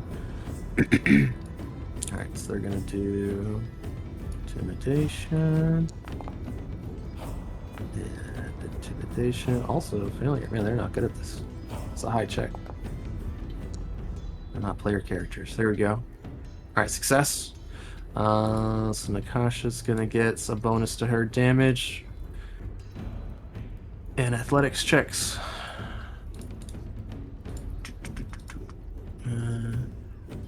So I'll just throw one on there. Alright, the first one's gonna fail, and then they're gonna do... Tregas got that little guy. They're gonna have to watch out for Nakasha.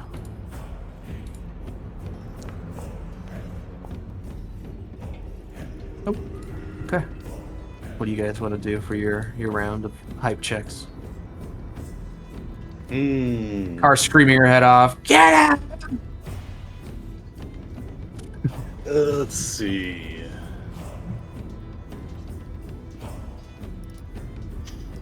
I mean, I think looks like Crush is doing pretty good. Can I just do another intimidation? I mean, Sure. all right, yeah, I'll just try that. Alright, it's just a demoralize. Do you want to demoralize Nakasha or Trega? I'll say the normal rules for the 10-minute cooldown do not apply here. Yeah, we'll just do Trigath again. Alright, yeah, he's beating the fuck out of Help! Help! He's like, he says, Trigath, more like Trey needs a bath. God damn. Alright, I think. Oh, looks like I clicked the wrong thing. No, you're good. I can just do the math. His DC's is a 22. So that's a success. It's almost a crit. So he's frightened again. Nice. Alrighty. Be a success if I could flex my muscles. Mm-hmm. I didn't put the intimidating prowess on there because I figure he's not looking at Sal. Oh, I mean, that's a part of your business. What is it? Was it the same kind of bonus as the belt, or? That's a circumstance check. Well, if you put a +1 on there, at least it'll be a frightened 2. So I'd say do it. I don't know. Okay, yeah, I can put them both on there because it's intimidating prowess is circumstance and killer's belt is great is a item. Yeah, as long as it's all part of the demoralize action, yeah, hell yeah. Yeah, it's see, it's got the. Oh, okay, yeah, I mean, I re-rolled just so you could see, but yeah, it's got both of them on there. Yeah, it's +1 is all you need. His DC is a 22, so 32 Nice. crit success. All right, he's frightened too. Hopefully that will aid. Dale Bobby. Dale, you're killing it.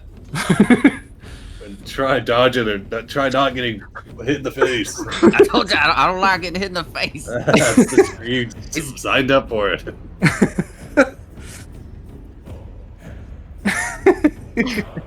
I'll do another. Oh, go ahead. Sorry. I got you some blazing wings. Roxanne said they were your favorite. Speedrun Dale's 5. just gonna hold a thumbs up. Better hurry it up, they're getting cold. Yeah, I've been eating them, this is too. what's happening on the crush side. Yep.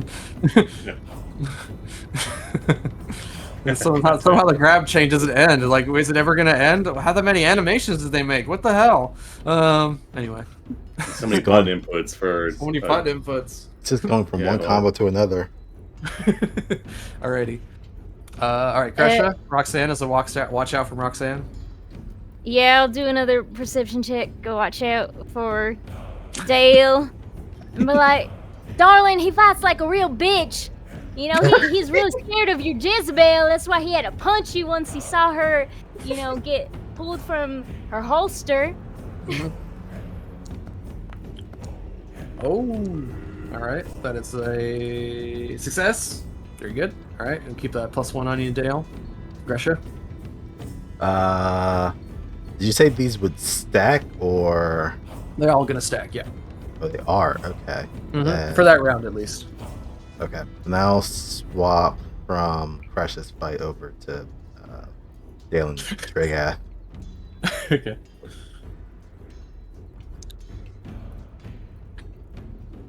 Shit, I don't even know what to say. Fuck it, I'm just rolling an intimidation check. No, it's just a watch out or intimidation, yeah.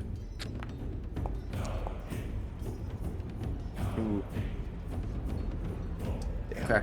The cheering orcs are getting so excited they're just overpowering, and Dale can't hear you. He's in his own world. All right. Nakasha is on the ground, and she starts her turn there. Let's see. For the challenge. Okay. So acrobatics or fortitude. So she has a -2 penalty for being on the ground in the coals. She's going to do. Let's see. Acrobatics is pretty good. Fortitude's pretty good. Fortitude is in fact better, so she's gonna roll fortitude. They're tough. Oh, no! Alright, so you're just pressing her down into the dirt.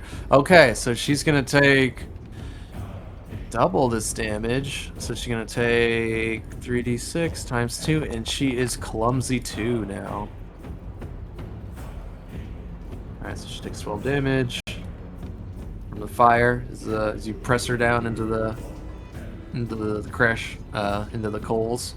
Alright, she's going to creature falls prone, takes it again. Alright, now she started her turn. Alright, she's gonna stand up with one action.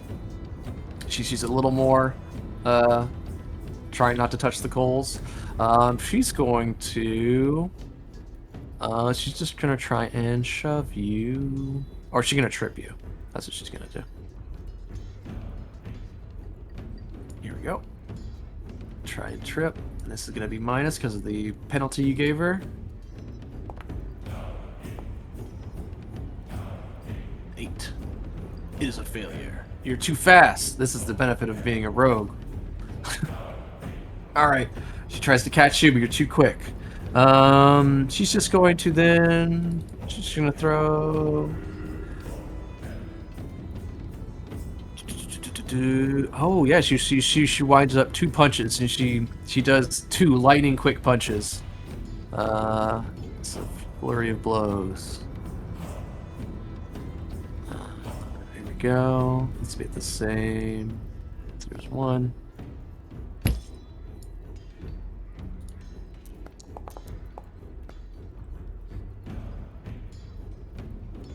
All right, each one of these punts feels like an iron brick hitting you. All right, the second one misses. All right, so 17 damage, and she stood up. She tried to trip you. She did a flurry of blows. That's her turn. Crash. Please give me acrobatics or fortitude. It's the coals.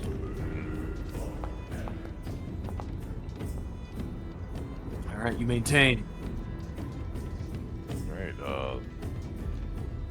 Go to grab her again. Oh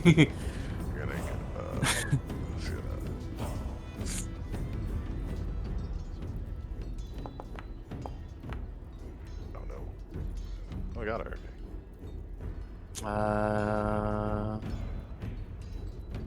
28 is not a success. I see 31. Wait, what? Oh, wait. That was your acrobatics. Oh, acrobatic. Oh, okay. I will re-roll it. Okay.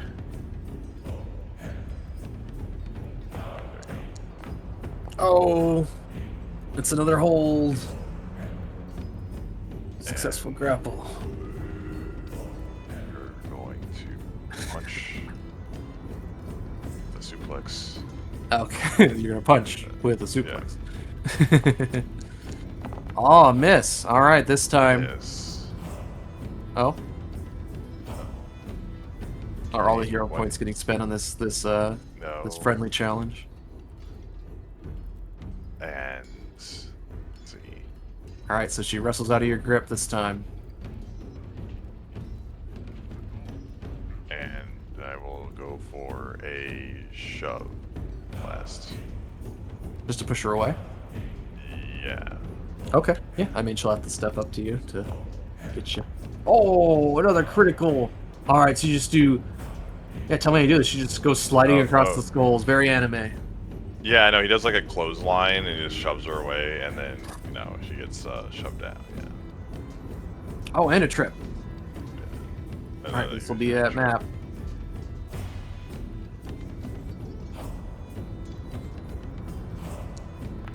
Oh, is this another? God damn! Oh, the clumsy. So it gets harder and harder. All right. So yeah, you shove her back with such force. She goes tumbling backwards. She just trips on a coal that goes flying out into the crowd. So it goes ah, bye. And then she falls down, and now she's got to make the save again. For landing prone, basic reflex. Go target her. Go. Clumsy. It gets worse and worse. Oh, a 3. All right, so it's a failure. All right, so she takes this. All right, 13 damage. Alrighty.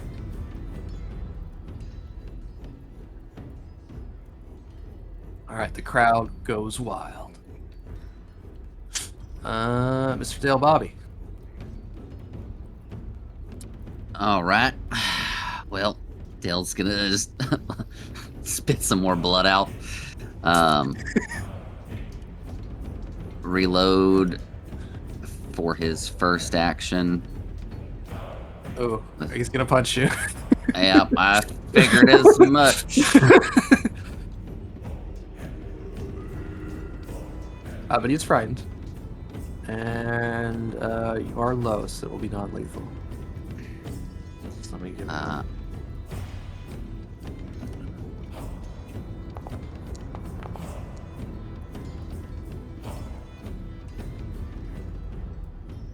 Here's the punch.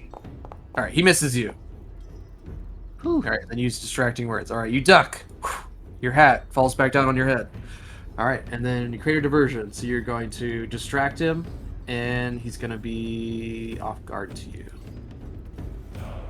So he's off guard and frightened too. And wait, it's just wait. Create a diversion. Wait, double check. It's been a minute. I'm sorry. I want to triple check what diversion does. I'm pretty sure it just makes him off guard to you. Create a diversion. All right, and that is a critical success. Create a diversion, which there's no special benefit of. You become hidden to the creature. So that'd be they're off guard to you. Okay. All right, so you kick up some coals into his face. He starts shaking his face, but you're not going to see your attack coming. He's off guard. And then I'm going to hit him with both.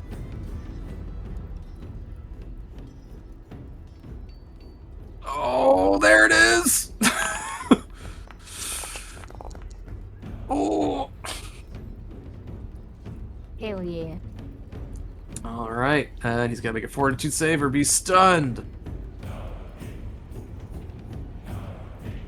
He fails. He's stunned. All right, so you take 2 of your guns. Just blast off a piece of his armor. It goes right through to his stomach. Let's see, and then okay, yeah, and then he's stunned 1 because of the critical specialization. He's also on fire because your new rune on your gun.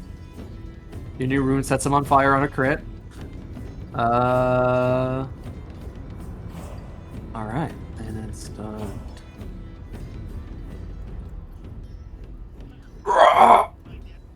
He spits out a lot of blood. You are a worthy opponent. Well, I can definitely give as good as I got, so. All right, he's not feeling good. And that's my turn. All right. All right. He's on fire, and he's frightened. He's no longer off guard. And he's going to.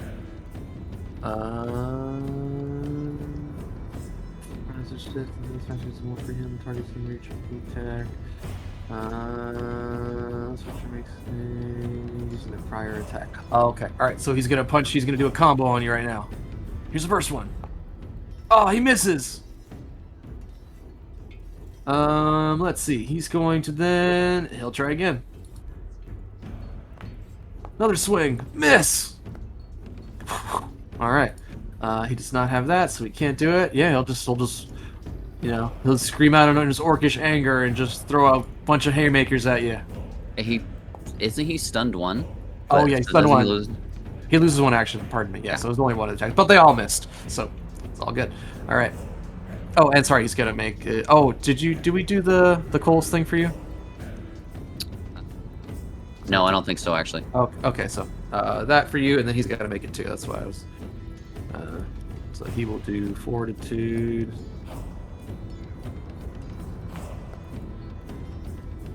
Got an 18. All right, he's a tough son of a bitch. I'm gonna re-roll that if that is a failure. That is a failure.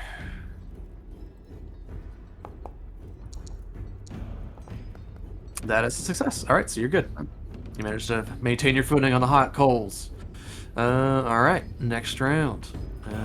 Let's see. Do the watch out and fighting spirit. Oh, he takes the damage. He's on fire. Recovery check. Still on fire. All right, so intimidation, performance, or perception. Their team's gonna do. Man, it's gone back to Tregath. He took a nasty blow. They're gonna throw all their power onto Tregath. All right, so Gammy's gonna do intimidation. Rock's gonna do intimidation. Damn. Maybe they should have gave these guys better stat blocks for this. All right, and then Kaido's gonna do a perception for him. Nope. They don't have a bard in the party. They make a note that they need to get a bard into their party for stuff like this. All right. So failures on their buffs. What do you guys do? I'm gonna intimidate again. He Yeah. looks over. He says, "Oh, well, how's Crash doing? Oh, he's beating the piss out of. Okay, all right. Tregath, you suck." Let's see, where's the? Oh, I'm scrolling up. Just do you just do demoralize with the basic. Okay. Basic action. Demoralize.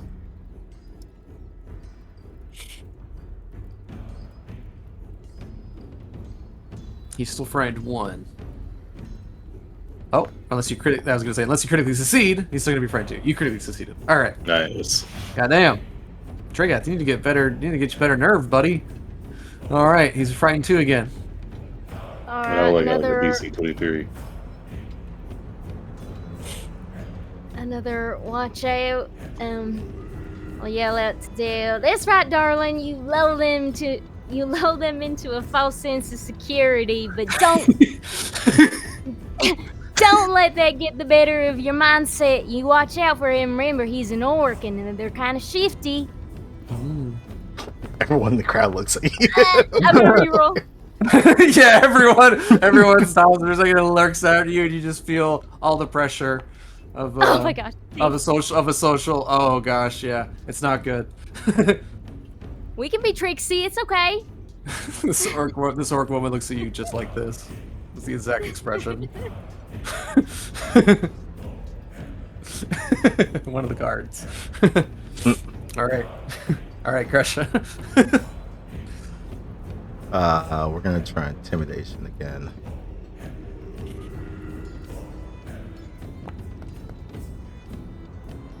Not great. It's a pretty tough check. It's getting a higher level. All right, Nakasha's up. She starts her turn on the ground. She's gonna make the save. With a penalty. All right, basic reflex. Get up, Nakasha. Get up. All right, 15. All right, it would be a critical success. All right, it's all or nothing. All right, so takes no damage from it. But that clumsy's getting to her. All right. Only stood in the hot coals for so long. All right, she's gonna spend an action to stand up, and she's gonna just run at you with a flying Superman punch. Big +1. All right, she actually doesn't have that anymore, so get rid of that. Oops. Get rid of it. Okay. All right, and then yeah, she's gonna run up to you and she's gonna do a Superman punch followed by a kick to your chest. Am I forgetting something? Oh. Okay, yeah. Here we go.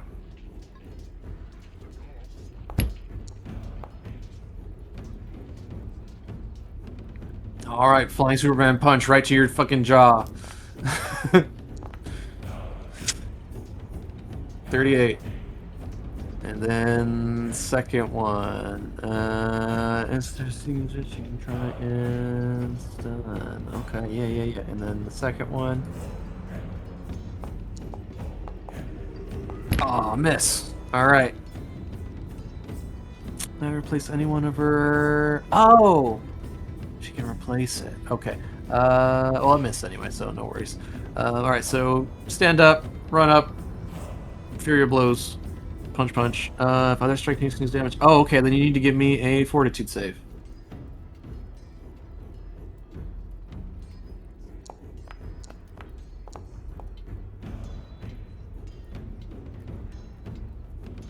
Oh, okay. Very good. All right, you are not stunned by her stunning blows.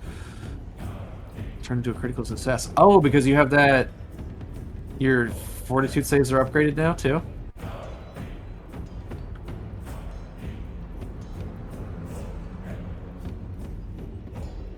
Okay. All right. Your turn. You need to give me. Oh.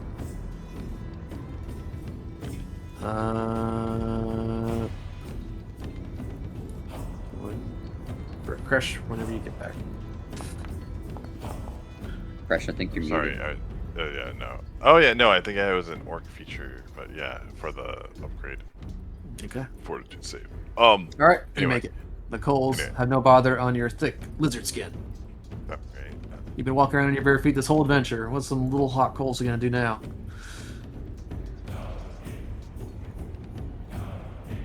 You're in your flow state. You feel the pulsing rage through you, but you're in control. You have the clarity now. We're gonna grab her. Oh, no. You do not.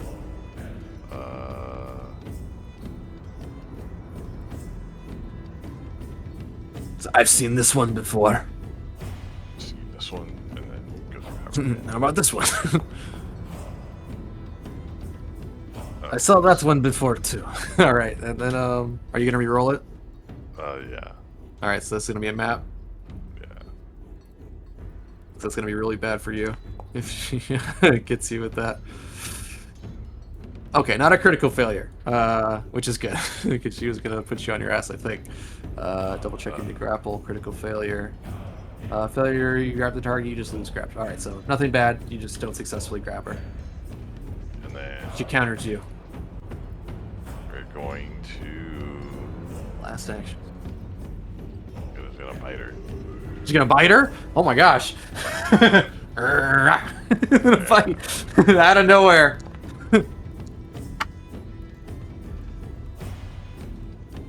All right, she just like clocks you in the head. She's like, "What are you doing, man?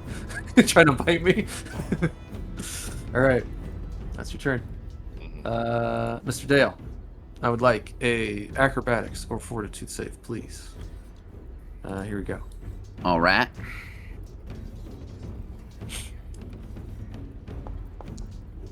Oh, shit.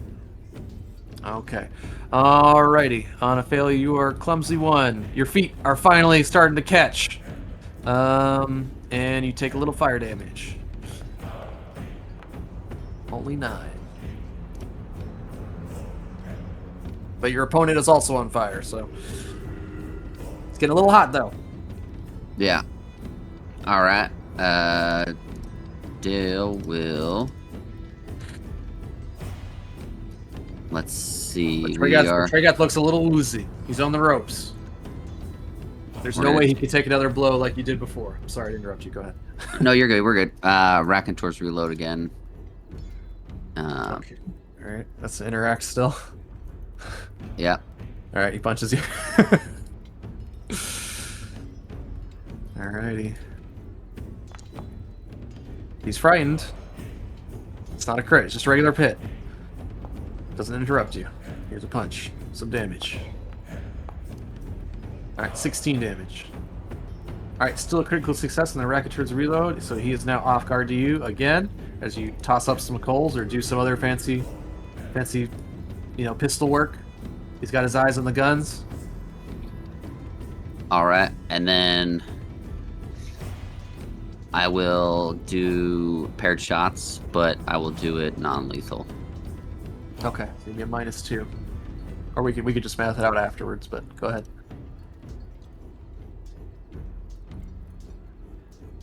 Ooh.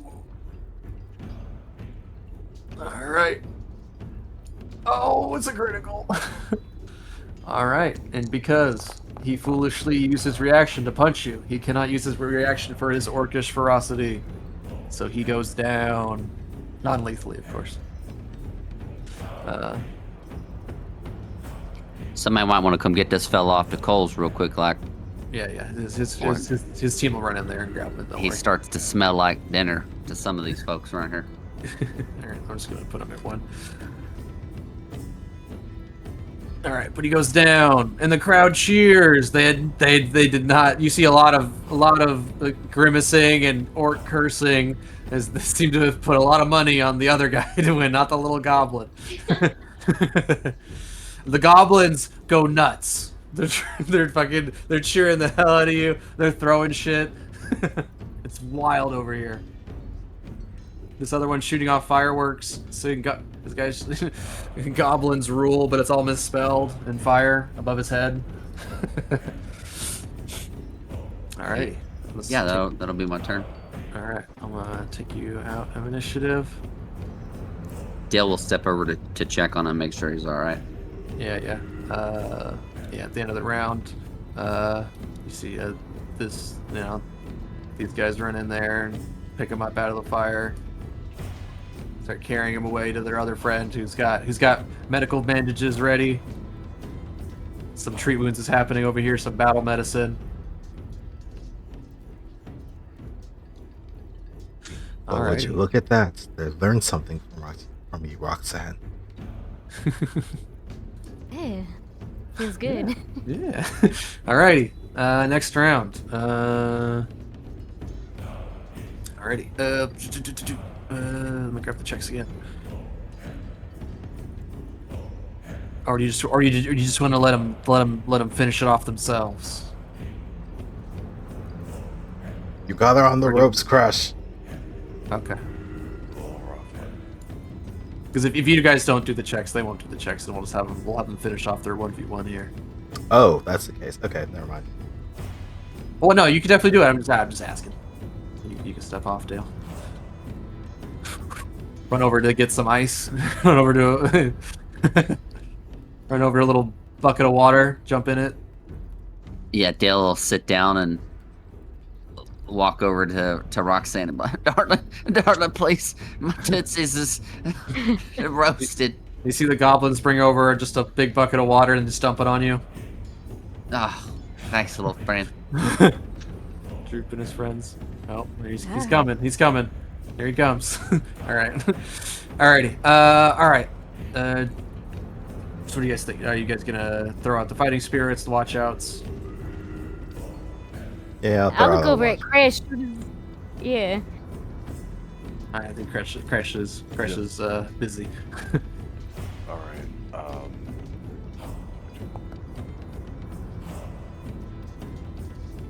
Okay, watchouts. All right. Ooh, that's a critical success. All right, so Crash, you're gonna have an entire +3 bonus to your AC and saving throws. Okay. Here, I guess I'll throw a 1 and a 2 on you. I don't have a 3. That's weird. 1 + 2. All right. So then they're gonna hype up Nakasha then with some intimidation from Gammy and Nulk. And they've not made a successful one of these. Oh, here's one. All right, critical failure. And then the last one will do a watch out from Kaida.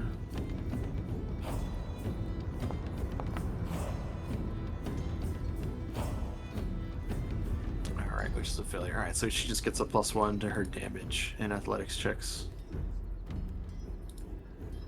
All right. Start of her turn. She got to make the save.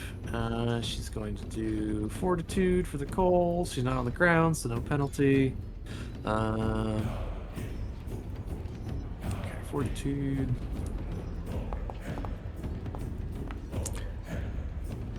All right. Yes, very easy check for her. All right, that is a critical success, no problem. Yeah, she's going to throw out 2 lightning quick punches at you. They hit like iron. Like cannonballs, each one of them. The first one is a punch to your face. now. All right, and it's fit, and she's going to change up her next one. It's going to be a trip, so 17 damage, and then she's going to trip you with her second flurry of blows.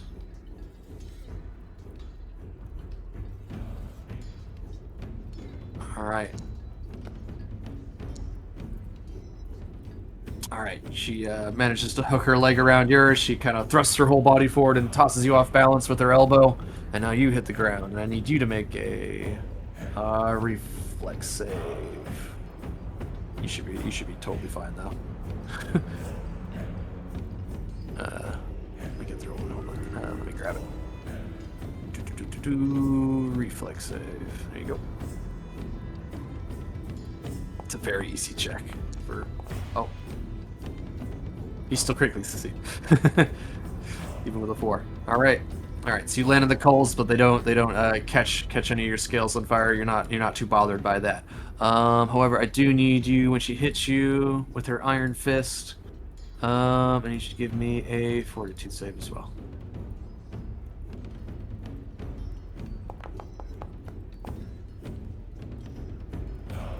Oh, just barely critically succeeding. All right, you're not stunned. Then she's just going to throw out some swings. Actually, she's gonna. No, she'll just try and she'll keep beating you on the ground. This is the map, though. All right. Oh. All right. Full map. That's a hit.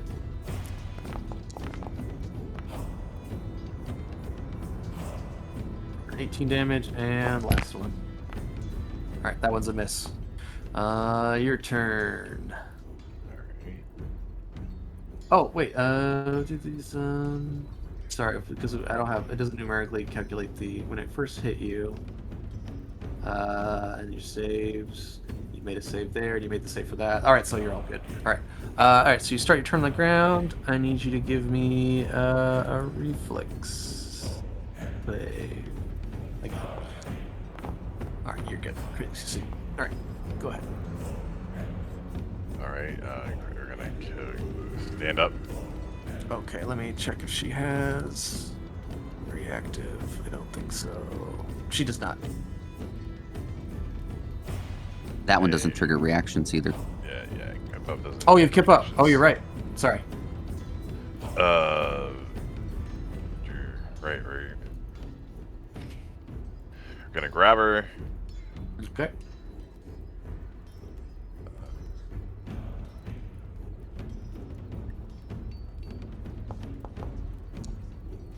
All right.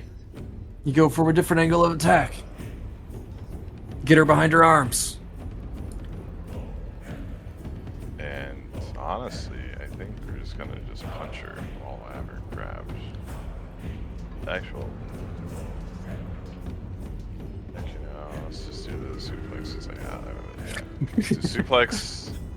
It's hard not to do the suplex. You get addicted to it. It's hard not to do the suplex. Wait, I have a question actually. If I critically succeed on submission hold while I have debilitating strikes, is the enfeebled stack? It'll only go up to the number that it's at. So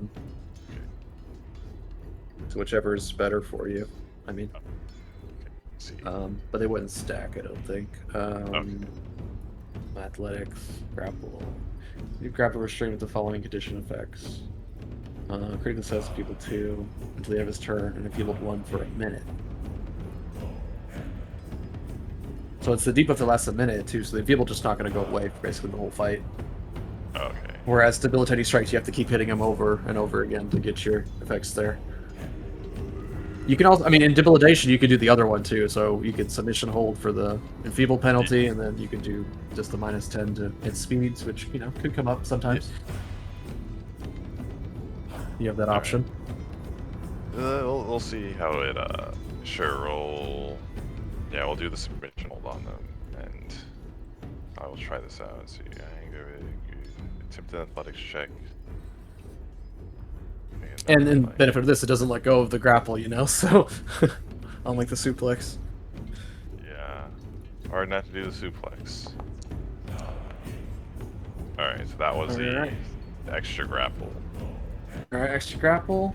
There we go. All right, so they're enfeebled 1 for a minute, so that's basically the rest of the fight. And now we will suplex them. Now we will see this. All right, Punch on. and that doesn't have the attack trait, so it doesn't increase the map for the submission hold. So that's good. Yeah, no, that's what I was trying to big brain that one. All right, that is a hit, and because the clumsy and the off guard, give me the damage. And they on the ground. All right, and then I gotta make the save, and I hit the ground. 18 damage.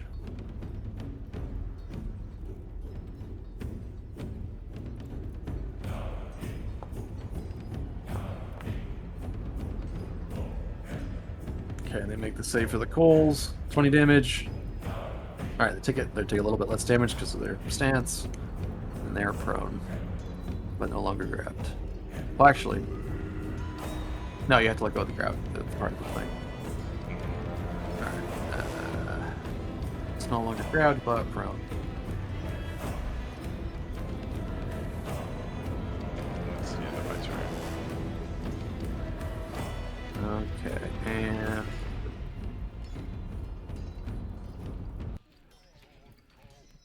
sorry, switch up to music real quick.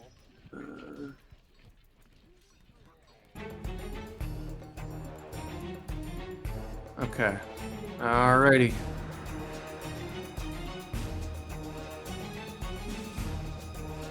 All right. Cries out in anger and frustration as you knock her prone again and again and again. All right, let's do the checks. They're going to, let's see, intimidation, performance, or perception. They're just going to do the same things they've been trying. All right, intimidation, and perception. All right, critical success from one, critical failure from the other one. Alrighty. And then perception to watch out.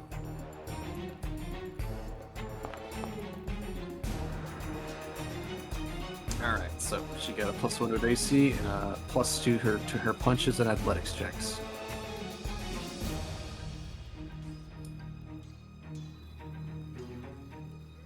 Alrighty. Any what are you guys doing for your team? For Crash?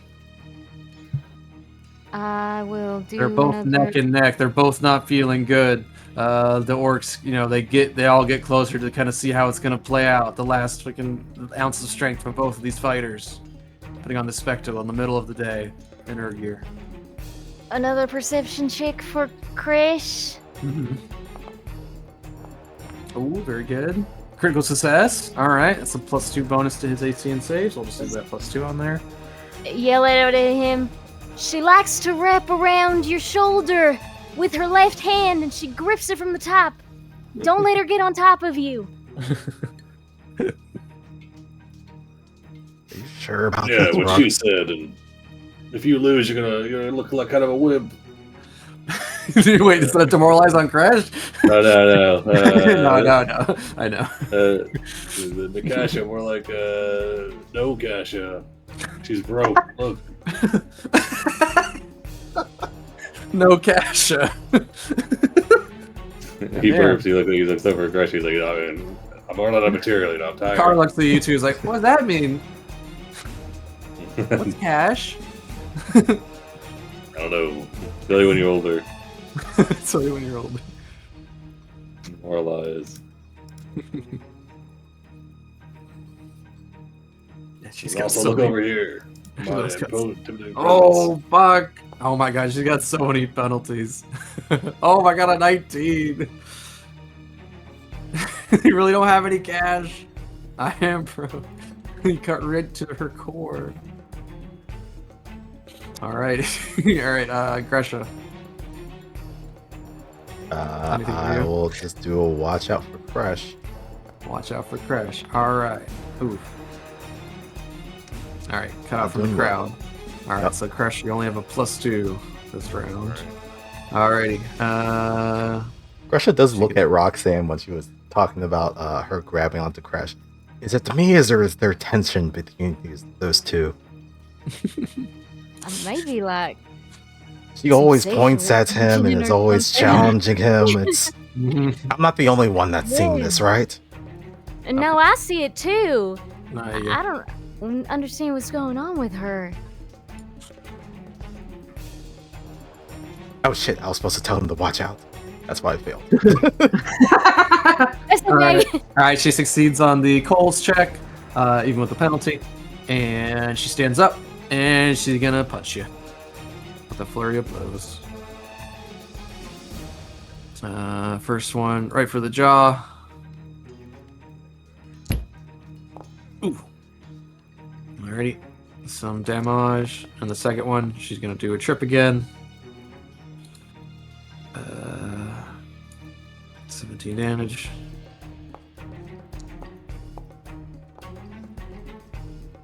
Alright, I don't think that's a success. Alright, failure, she's not... Alright, not successful on the trip. You do, however, need to give me another fortitude save for punching you. Her fists are so strong. But you're also incredibly tough yourself. Critical success, no problem. She's just gonna keep beating you. Punch. A miss.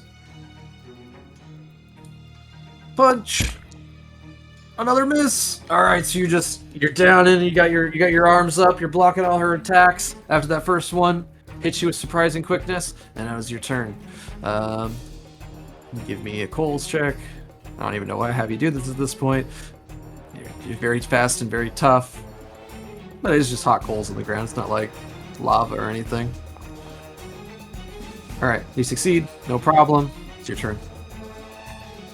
Oh. Yeah. One more once. We're gonna grab her. We're gonna. He's got many debuffs. A 5 succeeds, just barely. Because of the frightened. The comment about no cash. Scrapple. And, yeah, we're gonna punch, suplex. Yeah, I guess suplex. Suplex.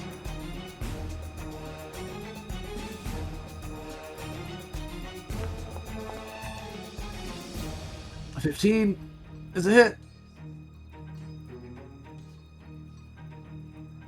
Damage.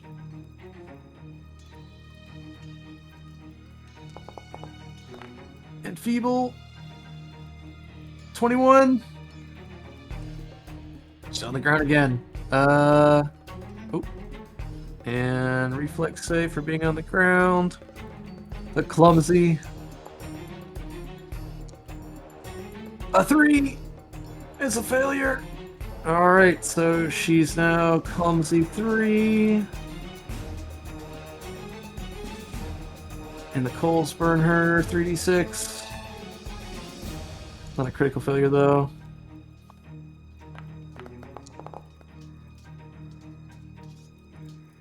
$10 damage. Oh my god, she's so close. Alright, and she's prone, no longer grabbed. Sorry, hold on. It's catching up with everything. All the effects. Prone. Alrighty. No longer grabbed. Okay, you may continue. Alright, so grab, suplex, one more action. She's barely hanging on at death's door. Oh no! I was gonna use the last 0 point. Clumsy -3 off guard. You got a -5 to her AC right now. The final hero point. Oh, it's a oh no, another 4. It's okay. Oh my goodness. All right. Damn.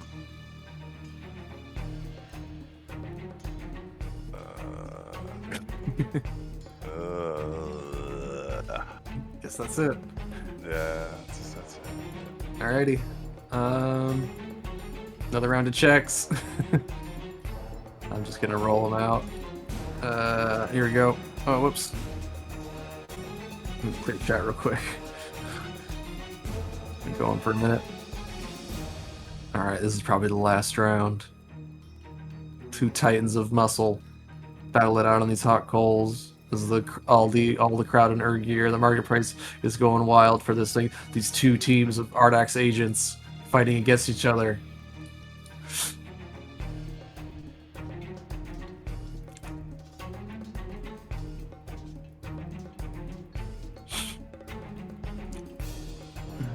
One already defeated. Foundry is dying because I had a clear chat one time. Waiting. I'm not back yet. Sorry. Oh.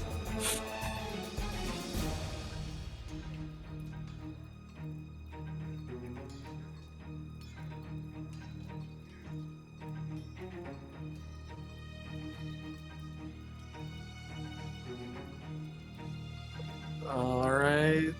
It's coming back. Maybe.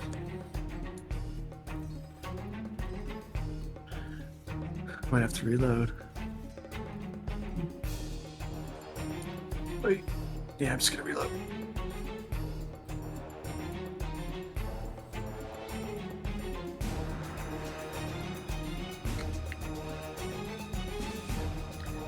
Should play this other one. What am I doing? This track's way cooler for this.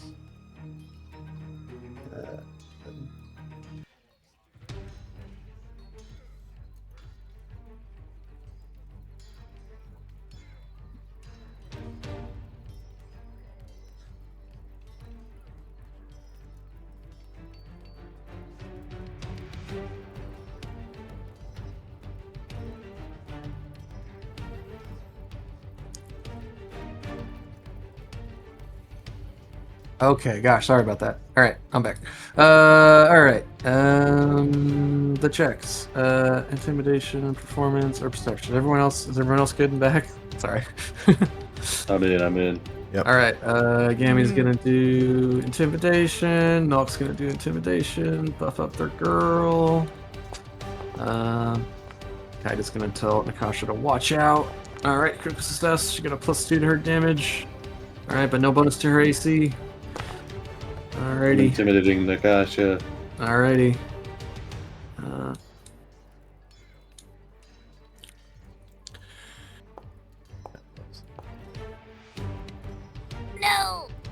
The We're orcs too are- deep in talking about the our orcs are too fanfiction. wild.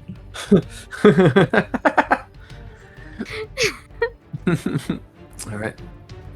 Alright, Nakasha's up, waiting for that. Demoralize, here it comes. Oh, No, I gotta reroll. another comment. Oh, a success. It'd be a success. What do I need to roll for it to be a Crit, you need to get a 35. Or no, you need to get a 30.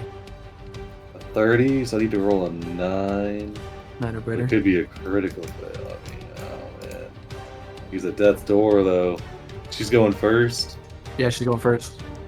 She's gotta get up though. Fuck it, I'll send it. Let's see if I can. Oh shit.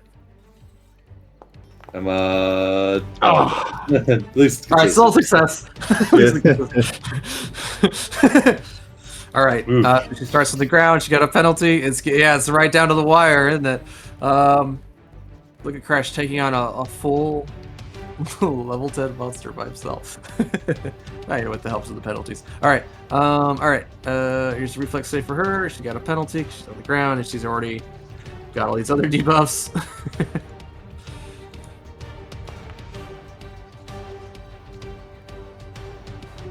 Oh, just barely makes it. Alright, so there, she's going to spend one action to stand up. And this time she's gonna go for a grapple first.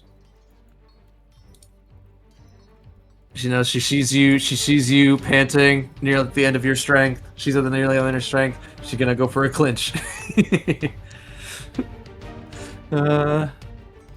That's a failure. You push her away. Alright, seeing that, she's just gonna let you have it. Flurry of blows. A miss. Second one. A miss. Last action. She's going to. Oh my gosh. One more Hail Mary. A miss. Woo. All right, Crash. Hanging in there. Just wham, wham, wham. You got your arms up. Deflecting the blow. Left, right, left. Yeah.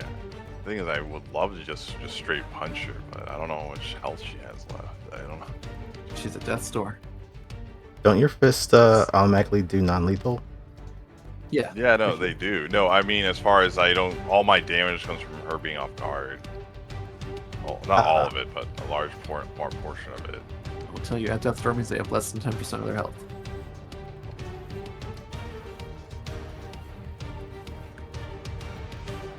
I think 1 or 2 solid blows from me will do it. Punch.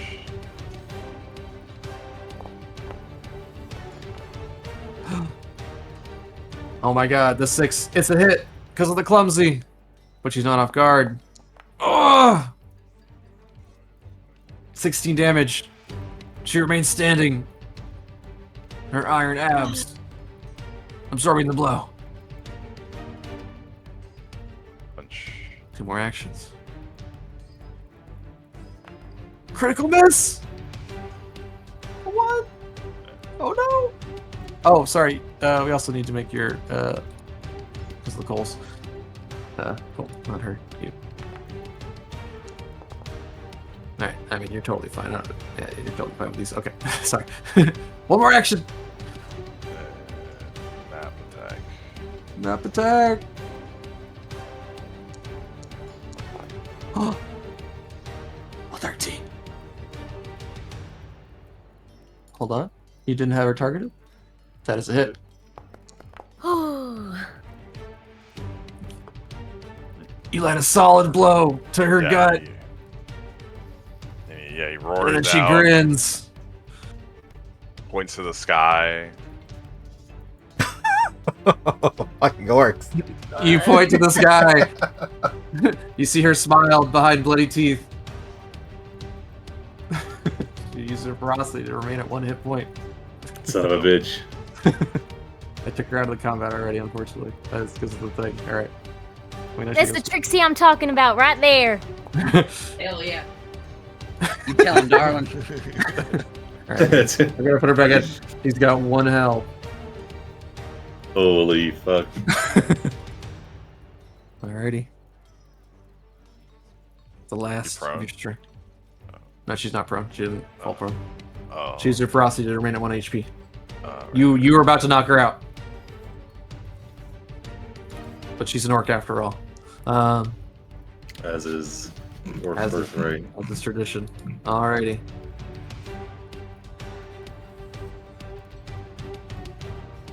Alright. But as she begins her turn and her allies begin to cheer her on, you see she goes for a grab. But it's actually a hand on your shoulder. And she begins to laugh. What? I haven't had a fight like that in many years. Thank you, Kresh. I forfeit. Oh, you sure? And all the orcs cheer. And she wipes the mouth of her blood. She picks up one of her teeth, puts it in her pocket, trophy for later. And she puts your hand up in the air. And you guys can step off the coals. Alright. I was gonna say, if she failed her save, she would have gone down. I think she knew that. I think she's trying to save face. You can give me an insight check if you want, but that's what you feel in your heart as an orc. Once you use the ferocity, you get a lot less confident. Yeah, true. All right, but yeah, all of the allies, everyone's just uproariously cheers. We put on quite a show, and you guys are treated to more drinks and food and celebration. They offer to take you out for food tonight, a nice dinner at their favorite place.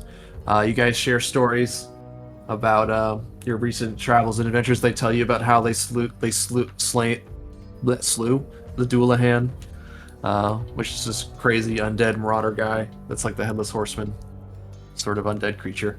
And you tell them about how you fought off an ancestor storm. You went with the show on to you made allies at the Foundry, and all of your adventures up to this point, and they're happy to hear it. For beating them in this friendly challenge, they do have some treats for you. They give both of you, Mr. Dale Bobby and Kresh, it looks like a fist-sized stone, but it has like iron qualities to it. You almost feel like it's like a teardrop shaped piece of iron. Appears to be naturally occurring, and it's a they explain to you this is one of Gorham's tears, and you remember recent history. Gorham was slain in the War of Immortals. That's kind of what brought the great upheaval and the great the shock to the Orc pantheon, as many of their gods died and were replaced by other mortal orcs. But yeah, so it is a talisman. Here's Nakasha's gift. And then for you, Kresh, for beating her specifically, and you guys both winning your duel, she hands you a pair of bracers. She says, "We got an extra one of these while we were gearing up for our next mission. You could probably use a pair." Alright.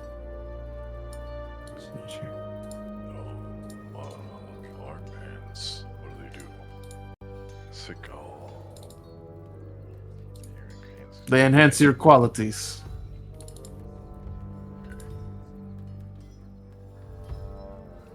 One.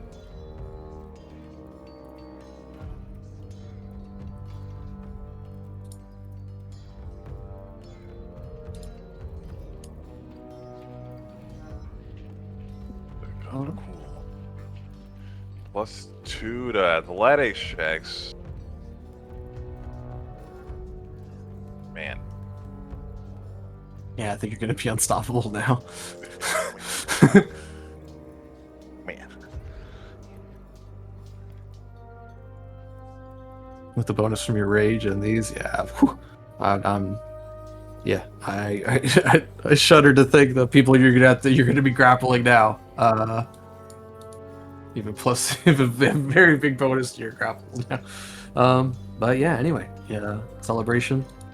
And yeah, this is the kind of rest of the week kind of pours on as you guys get back to preparing for the War Council. And if there's nothing else we get up to, we can go to that. Yeah, works loading. I'd heal these two up after the fight. Oh yeah, there'll be time for that. Well done. Very well done. Ooh, yeah, I don't like being hit in the face. Sure. I will say, Kresh, you take a shot in the face real well. Gresha, Sal, man, you guys. It's a real I feel for you. appreciation. I really feel for you, because man, that's some bitch. It's got quick fists. Especially when they have reactive strike, it becomes a whole thing. Yeah, I don't like no part of that, man. I was out there trying to reload, and he was hitting me. He just kept hitting me. It felt like every time I was trying to do something, I was just getting hit in the face. But Just like free face. But you took shoot it like a gun champ. face. Well done. She'll just kind of pound you in the chest. Manny and Orc lost a bet on the Goblin versus the Orc from the Bloody Knuckles team. Did the little goblins bet on Dale? Did they make Hell a lot yeah. of money? You can Yeah, Rock- Goblins bet on the Goblins. You can bet the Goblins bet on the Goblins. So you fucking... Roxanne's gonna They rub it into spend- all the orcs' face too. They're really annoying about it too.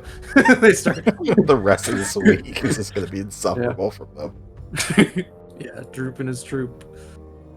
Yeah, I'll spend the rest of the night completely enamored with Dale. Oh, tending to his wounds. Yeah. Get a little and- ice pack on his very sore wounds on his face. He just smiles. Yeah. I never doubted you for a second. I knew you were gonna take him from the beginning. Yeah, I mean, I heard you guys out there screaming, and I could hear the sound of your voice through all those orcs, and I was like, please just don't go down while she's watching me, please.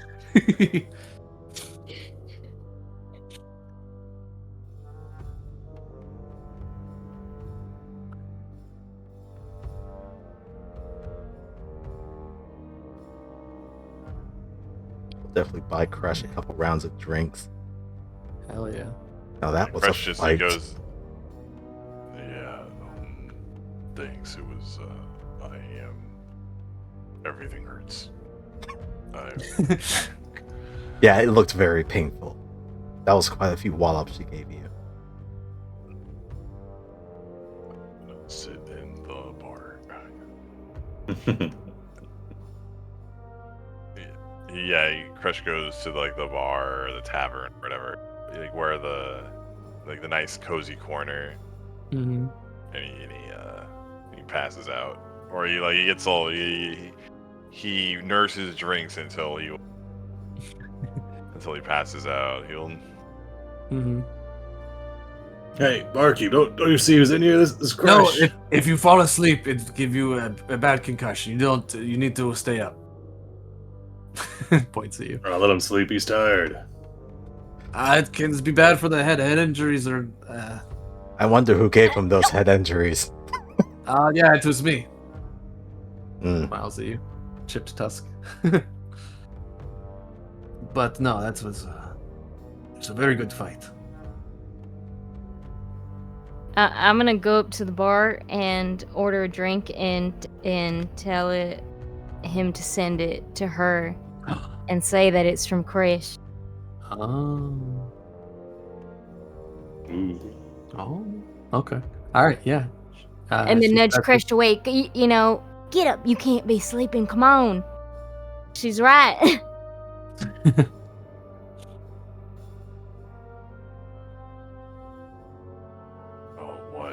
what?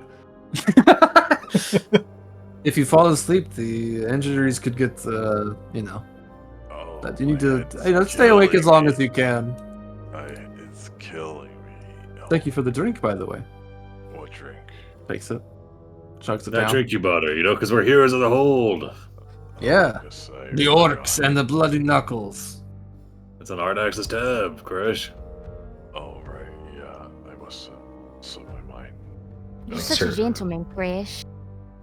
Oh, You also ordered these 8 pounds of ribs. They're just all Hey, going to be pounds of busy more dispensed. it's very Flintstones, like just a big plate of these huge ass ribs from some kind of dinosaur or some creature of Belkzen. All right, yeah, you guys have a celebrate the night. Getting Yeah, I ready know for the Roxanne. workout. I know Roxanne fixed you up. But, I got a little something for you. And you see under the table, he's handing you a little bag of dirt, little dime bag. Damn it. That'll get you right. is he drugs? This is strong. That's pure. That's from the River's Edge, Mhm. torrent mood. I scooped it up before the zombies came. Real good stuff. The Precious. dead people, yeah. He opens his mouth and tosses the whole bag in. He just There you eats. go. He just eats What the are you dirt part of the doing? dirt. Oh my It's god. good for you. Yeah. The whole table shares a hearty laugh. Does he chip a tooth on some lone rock that was in that dirt? I don't know. He just eats it in one gulp. He huh? is a crocodilian-like jaw. So Yeah, I mean, he's probably fine. I would have rubbed it on the wound, but it works too. Yeah, he's gonna get a direct injection. Slaps you on the back. He's like, "That'll do, Crash. That'll do." You heard of an emergency surgery where they have to pierce the chest to get the dirt directly to the heart. The lungs.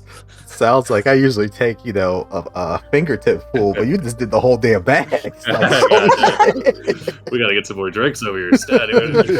All right, You more dilute that a drinks little bit. That's supposed to take that much dirt all the time. Yeah, he mumbles over to you, Gresh. He's like, yeah, there's drugs on that dirt too. There was drugs. No.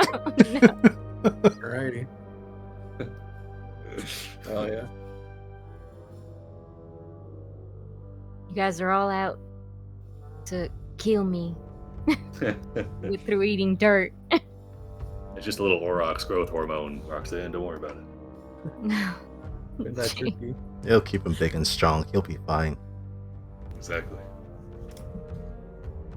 I mean, maybe we should juice him up a little bit. You know what I mean? Like, get him on some of that. What do they call that stuff? That that testosterone or whatever. Toblerones. I can just hit him with a large spell and make him bigger. Though we haven't come across anything that's he's plenty very, big. very big. Oh, you hear that, Crush? Maybe the next time we come across that rock. Mm. Yeah, you should tell about the rock you were wrestling, Crush. Oh, the rock. Oh, the bird. Yeah, when you were Not chained up. like. I thought you meant like a big boulder. Nah, don't tell her about Oh. that. That was just a boulder. That wasn't nearly as impressive as the big bird. Yeah, no, I fought a bird. This big. You wrestled a rock.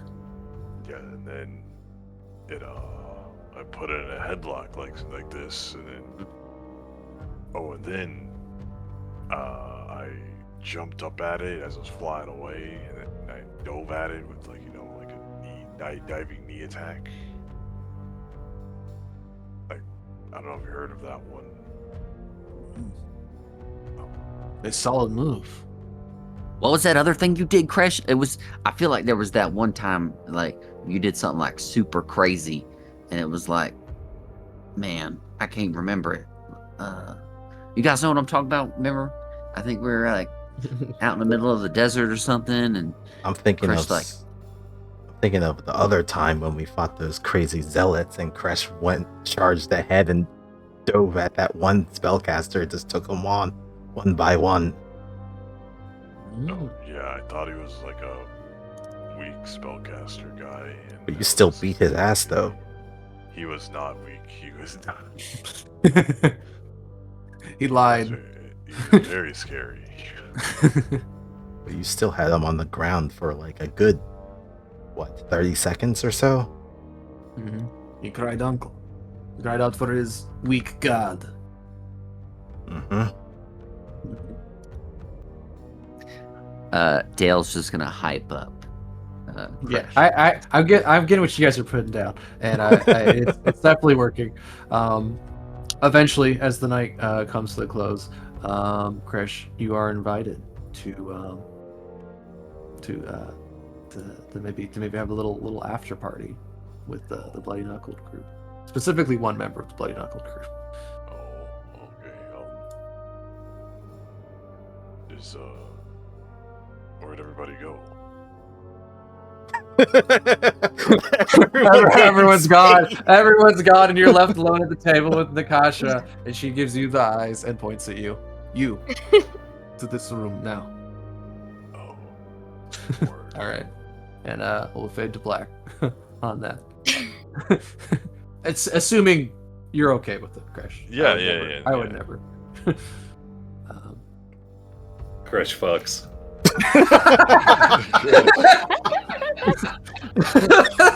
Hell yeah. There you go. There's nothing she likes more is wrestling someone over some hot coals than to go wrestle some more over some hot coals. All right. And the week comes to a close. You guys have done your various things, and it is now time to head to the War Council. I think like the day before Gresha's going shopping for pork. If there's anyone else, they would have noticed that pork has gotten much bigger. Oh yeah, sorry, I had him hidden right here. Okay. There you go. Alrighty. Yeah, you see, I mean, you go head off to the kind of the main kind of stables areas where they keep all their beasts of war. Their dire wolves, their war bulls, all sorts of the animals that the orcs are known for taming, and great beast masters kind of lodge in the city, and they exclaim that that is a mighty fine beast you have there, and deserves to be outfitted as such, as the orcs prepare for war. And Bork comes back, good, pretty snazzy. Like a true Damn, beast. got that shit on. Or He got big. Little bag with some random stuff on it. Nice. Yeah, a little turkey leg for the road. Snacks for the road. All right. What's going on with Pork here? He You gotta grew get A up. lot bigger. He went through There's a puberty. big sniff on all of you. Yeah, something in those streets. He was feeded. He's now a large creature. Is he gonna be fighting along with us in battle? That's the hope. Otherwise, I've been training him for these past few weeks for no reason. I mean, worst case, he eats it, and then, then. My God. But look, he's got this nice armor. It'll hold. Yeah, he'll be fine.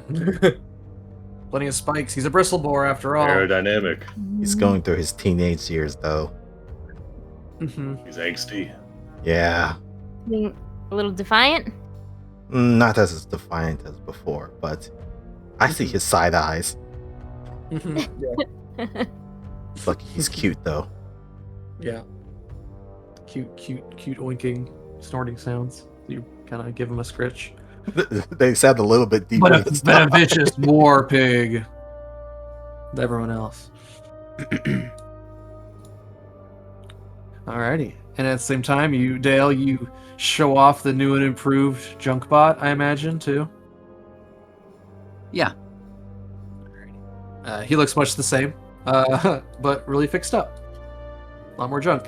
You see he's got a buzzsaw blade on one arm, and he's got a sledgehammer hand in one hand, and his other one. And then on kind of his shoulder, he's got like a shoulder-mounted harpoon contraption. Yeah, we put a little bit of work into him. I think he's gonna work out just fine. Alrighty. Let's see. Over the next coming days, the city becomes more alive with preparing for. You see soldiers outfitted with weapons and armor from crates and Blisterwell. You see that the war machines are getting prepped. Looks like they're getting ready to march somewhere. And now there's only left is the war council to decide what's the ultimate fate of the traitors. Let's see.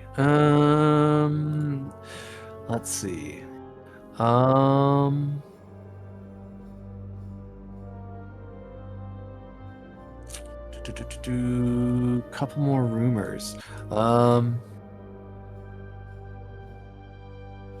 Let's see. Okay, yeah, you hear a couple more rumors just over the next coming days. You guys prepared right before the war council. It's getting more intense. Let's just go down. I think. Okay, Dale, you hear a rumor about another team of Ardax's agents have been dispatched to negotiate with the dragons who rule over Rash Kator. Hopefully, they can succeed in their mission before the war breaks out. Yeah, dragons ain't no fun to negotiate with. Man, I wish I knew about that. That would have been fun to go on. It may be an opportunity for. I may be dropping a hint about a one shot. Oh. Anyway, we could talk about that later, after the session. Okay, and then another rumor. Let's see. lastly, you hear a rumor. Let's see. Probably. Maybe Sal. Yeah, Sal. You'd hear some orcs talking about this as you're kind of getting ready to head into the war council itself. You hear a rumor about several dwarf emissaries from the mountains have reported an increased undead activity, indicating issues extend beyond Belkzen. Dwarf emissaries from the mountains. Yeah. What the And hell? you would know about the extremely tense relationship that orcs and dwarves have. Like, it is no joke. The fact that they have reached out to the orcs means that there could be trouble. Big trouble. Even outside of Belkzen and the nearby regions. Anyway, and then everyone starts piling to the chamber for the war council. Let me just get that set up real quick, and then The war council. the war council. Alrighty. Tom is Bolty streaming. Yeah. Dedicated. Let's see. Not the underground council chamber. We want the war council. Hi, Dom. Where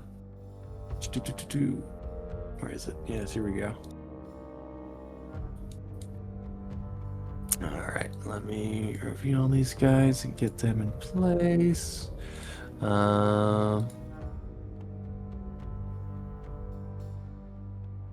Here.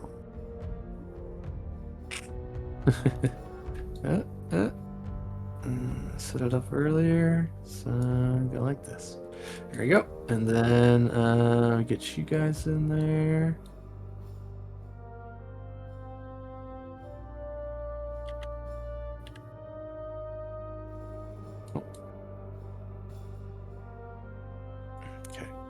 So it's tiny again. Okay, let me just change everyone real quick.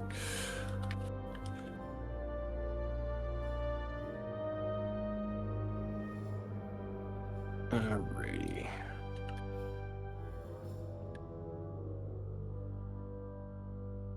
Alright. Sal, you go over and stand with your steel leader.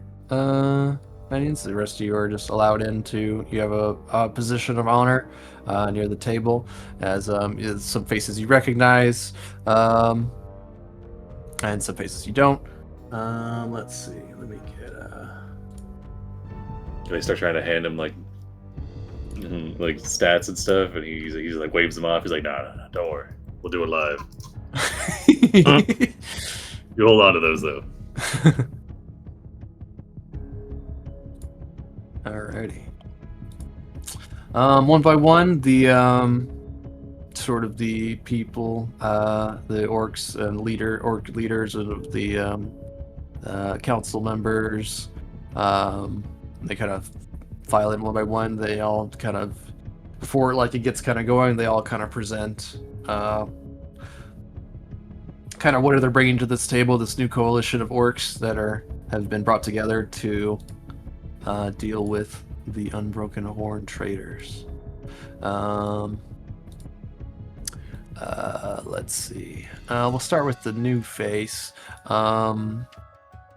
This one who comes in, announce herself. Her name is Bered, and she represents the Black Sun Orc mercenaries that you would have heard another team of orcs had gone out and secured their aid. For Ardak's side, and the reason that's good is because they're mercenaries. They would have fought for either side depending on who paid them the most. And luckily, a team of orcs was able to get them on Ardak's side first. So she's here to represent the Black Sun Orcs, varied mercenaries. You recognize Takasha, and her team is also here. They're ready to be dispatched on whatever missions Ardak's might have. You see your friend Seawalk is here. Has met with Ardax, and they seem to be enjoying explaining that but even though the Shawanti and the orcs have had a troubled past, she's here with the best of intentions to see if we can work towards a brighter future. And They've brought a few warriors. In the background, you see the twins. Let's see, Sikla and Heoka. They're in the back and they wave at you. They're not close up to the meeting though. But they brought a few warriors. Kestrel comes forth, she's already explained to you. Yeah, you guys can heal up if you need to. You've had a day's rest, a couple days. Kestrel then comes forward and, pledges these knights of Last Wall of Rushmore, about a score of paladins and clerics that Lord Ulthan II has agreed to send, and believes that Ardax's cause is just, and that they will help in every way they can to quell this undead threat before it spreads out of Belkzen. You see Devor again. He was also the tournament. You remember that he was a member of the Pathfinder Society, and he has brought several other Pathfinder agents to assist with the other teams that have been going out to complete tasks around Belkzen. They've pledged to help this Ardax's cause. Currently, he is working with his team to delegate between these dwarves that have appeared and Ardax's group, and they're kind of smoothing over. They're kind of being mediators in that conversation because they're kind of neutral, right? It's kind of what him and his group are doing. That's what he's bringing to the table. Let's see. Yandarga's here of the Haskadar. She's brought weapons, armor, and warriors for Ardax's cause. Renat the Green's here, leader of the Storm Screamers. He's brought his druids, and he's the one that brought the warning of the storm. He plans to say his piece during the meeting. And then you see the four faces you recognize from the first War Council. If you want, I can give you a reminder about their kind of shtick, but essentially they're from various tribes, and they're kind of they help manage Urgir and kind of like representative. They're like Ardax's like council, they just have a say. Mother Agwalind, we got Bravither, so she's of the Reverent group. Ravther is part of the Jobbers. We got Urgarak Ironmouth, who's part of the Warmongers. So there's a reason that she's here. or they rather, sorry. And then Kraga of the kind of hunters and kind of the orc hunters. Representing their interests. Like the Beastmasters and Rangers, that sort of deal. And then behind Ardax, sitting on either side of him, you have Mauga. It seems that he's been promoted to a captain of Ardax's Empty Hand Guard. Remember him from the Torrent Moot? And then there's also Ilhat, which is the master of his spy network, the Whispering Blades. So everyone's present, and then the big cheese himself, Ardax, he's here to say some words. Who's who? So a lot of people. And yeah, let's go ahead and get this rolling. Got some flavor text for you. I got a lot of flavor text for you. So please feel free to jump in at any point if you guys want to say your two pieces. Yeah, because you guys are definitely a part of this council. I'm going to be reading a lot of notes, since this is just part of like the introduction to our book 3, what we're going to get into. But please feel free to interrupt me or draw your 2 cents or and then when it gets to your turn, Sal, when they ask what the Steel Eaters are bringing to the table, they leave the floor open to you. Do you Is that even a question? He stands up, rising to his feet. He holds up like his hands, and you see like as he like waves off Derek and his eld as they they're about to speak, but then you just jump in front of them. Yeah, he some of the tattoos run down his forearms and form, and he starts to form some of the new war machines, little miniatures. Yeah, flamethrowers. He's like, we got one of these, Yeah, you see that there are a bunch of there's on this map. It's not pictured in this image, but there's like a whole map of Belkzen. It's like a 3D terrain. You see little miniatures of different forces, and there's you just kind of put your little War Machine minis on the table. Yeah, you know how walking everywhere fucking sucks. Well, it does. Riding All right. rock. There's a bunch of murmurs. carts. There's a bunch of murmurs. Yeah, of agreement. Yeah, walking everywhere One of does these. suck. War machines. Derek kind of like puts us up. We only brought like a handful. Like there are more on the way, though. You know. Sal makes like 30 of them. He's like, yeah, you're our great leader, and his infinite wisdom has got the steel eaters working around the clock, cranking these bad boys out. Those undead, they're never gonna know what hit them. He nods at this point. He's like, yeah, Izel, give him the numbers, and then they can run through the stats or whatever. All right, hell yeah. And our coalition thanks you. And we thank you and your the steel leaders. and your continued patronage and your money. Sorry, And you know, there's a couple of production delays, but you know, not Derek, and then they can go to that. Yeah. I have absolute faith in the steel leaders and their skill. You've never missed a deadline. He nods. Never missed a deadline. Ever. Almost a deadline, but you guys went and solved that. All right. Whew. Alrighty. All right, got his art up. Here we go. I'm looking forward to it. All right. The War Council. The council members walk into Ardax's war room in the great palace of Urgir. They sit around a large table. The empty hand banners and the colors of allied hulls decorate the walls. In the middle, a raised map of Belkzen is set with small battle figurines, in addition to the new flame-throwing war machines that Sal placed down. Ardax stands at the head of the table, his strong hands resting on the back of his chair. He clears his throat, and the quiet shatter fades, and everyone looks to him. Friends, he says, his voice rumbling through the room. You all know why we are here. The Unbroken Horn has turned its back on Belkzen, treating with one who used our ancestors as battle fodder. The undead continue to plague our lands. We will crush these foes, but to do so, we need to coordinate our strategy. I ask you all, lend your skills to this task. He gestures to your group. These fine representatives of the best that Orcs have to offer have helped stabilize this coalition. I've heard that they've even had a hand in calming an ancestor storm. They've exposed Unbroken Horn's alliance with the Whispering Tyrant. It is clear to me.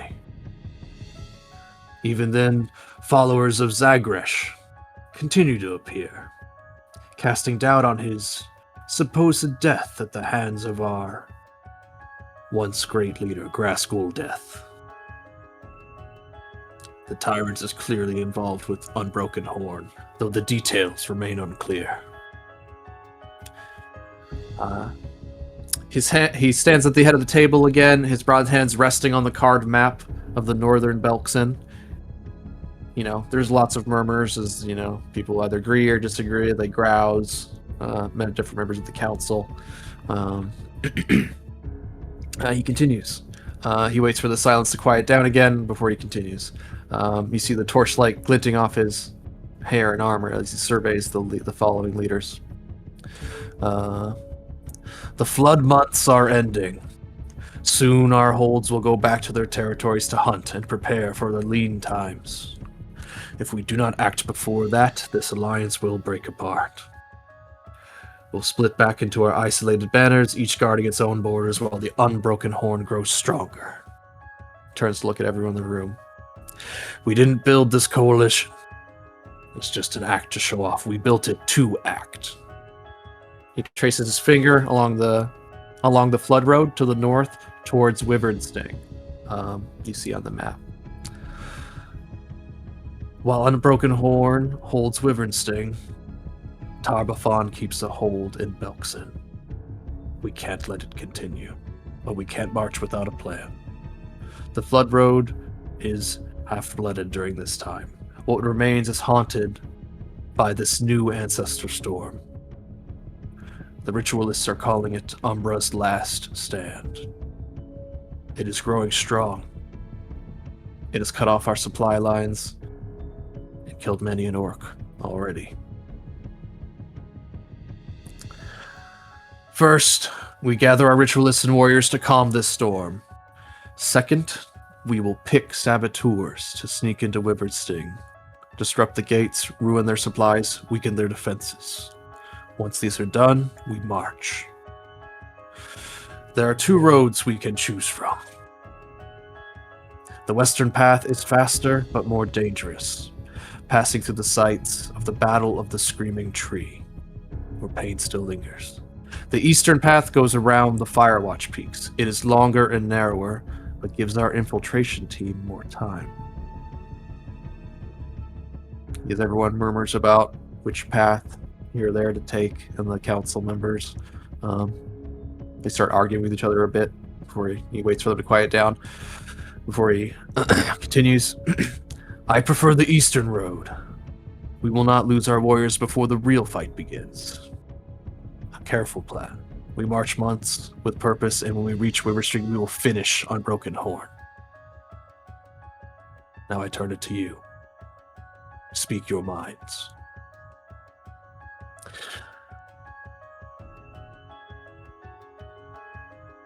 All right. The floor is open if you'd like to speak. If not, one of the council nobles will begin saying his piece. Sal's still pushing the little figurines around.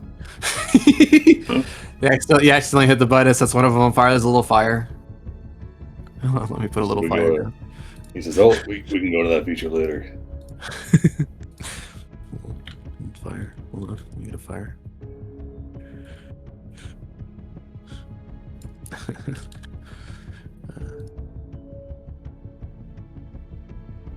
Sorry, I feel like I have to do this now. This is funny. Oh, tile is locked.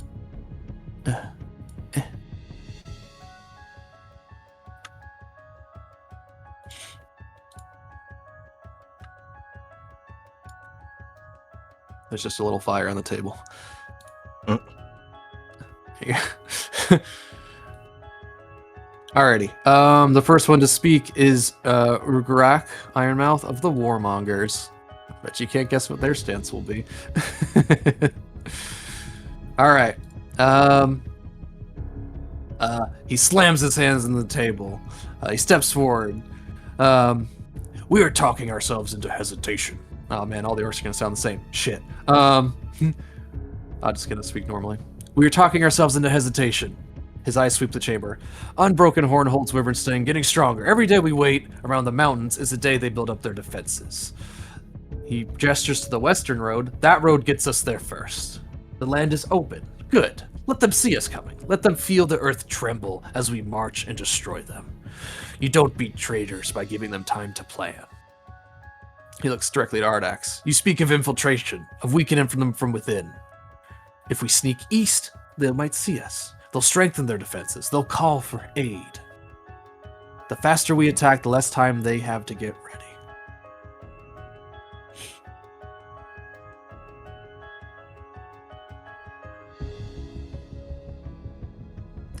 He then looks to your group, points you guys out. You've fought them. You've been wounded by these traitors. Tell me this. When you face them, would you wait for the perfect chance to strike? Or crush them beneath your heels? We march west. We destroy the Unbroken Horn before they get any stronger. Unless we've chosen to be cautious instead of winning.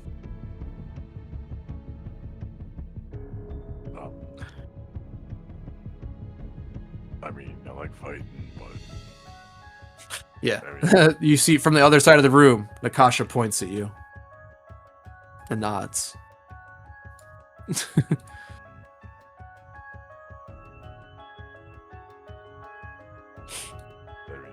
need to sneak up on them, but I don't think we're all that sneaky. He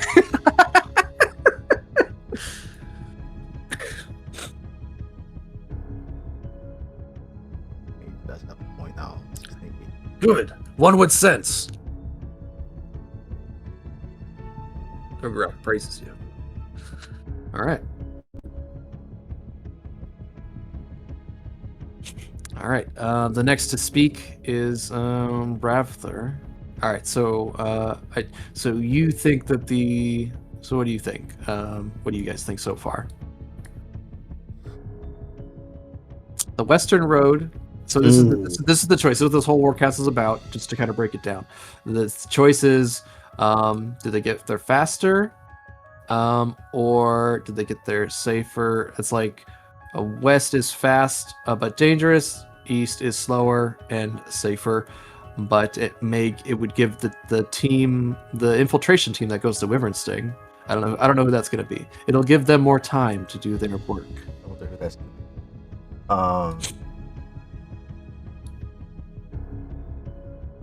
If you want, I can just go to the next because they all basically have a piece to say. If you want to think about it some more.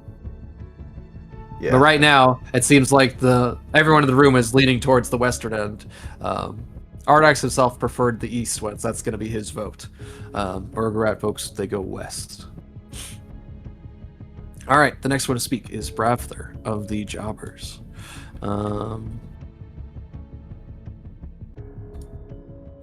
Let's see. He does not slam the table like Urgarak. He waits for Urgarak to finish. Then he adjusts a fine gold and ruby chain around his throat, the gemstones catching in the torchlight. If we're done mistaking speed for strength, can we talk of value? He steps closer to the map. Wyvernsting is important. It's not just a fortress. It has workshops, storage, busy trade, a lot of wealth. He circles around the city. If we arrive swiftly, yes, we may catch them unprepared. He nods towards Urgarak's point. But if we get to Wyvernsting before our spies, panic will start before we can manage it. Desperate enemies will probably destroy all of their own resources to stop us from winning. What point is capturing a city if there is nothing left standing? That means broken factories, poisoned walls, killed workers, a city ruined by anger. The faster we are seen, the faster they react. If we move slowly, we'll let our spies quietly weaken their defenses, interrupt their supply lines. We can get more allies on the inside. I do not fear battle, but it's much better to take over a whole city than just the ruins of it. That is the true win.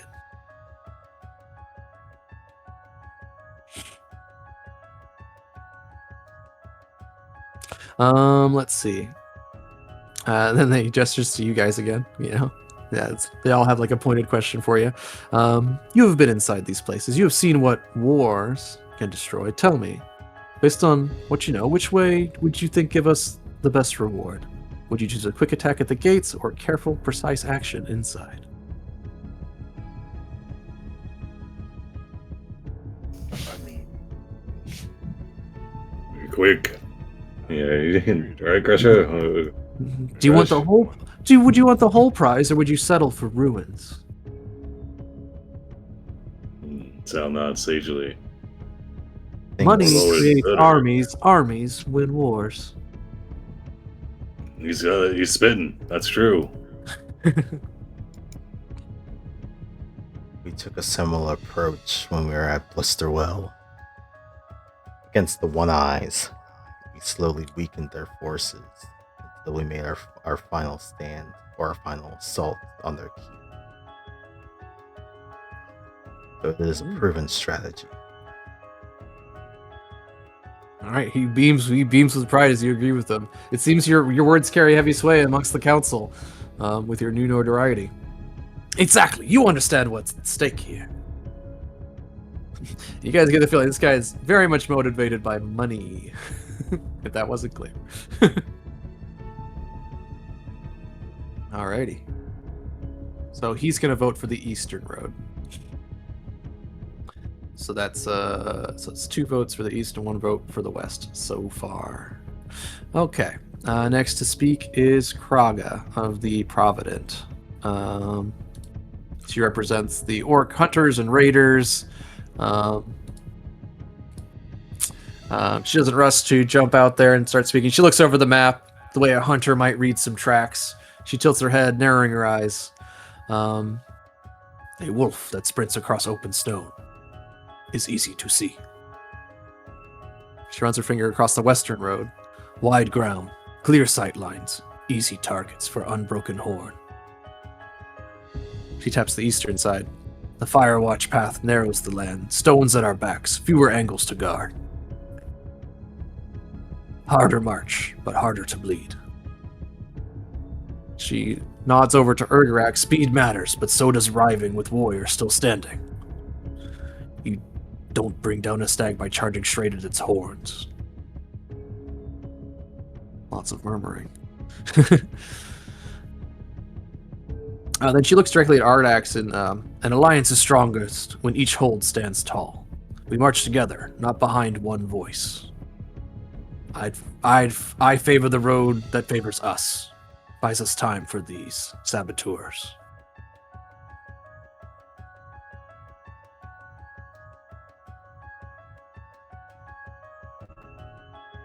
And she, I know. She pointedly asking you guys a question. Which road feels like the hunter's choice? And just to clarify, east is East is safe and more time.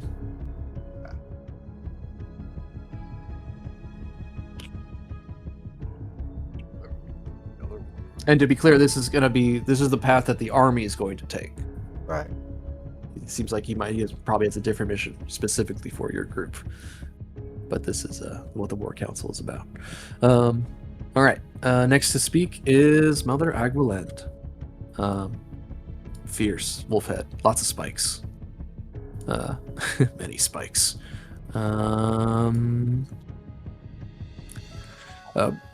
Her hands rest loosely at her waist when she speaks. Her voice is calm but strong. You speak of roads. I am thinking of what waits at the end of them. The unbroken horn is not alone. Their deals they have made have brought decay.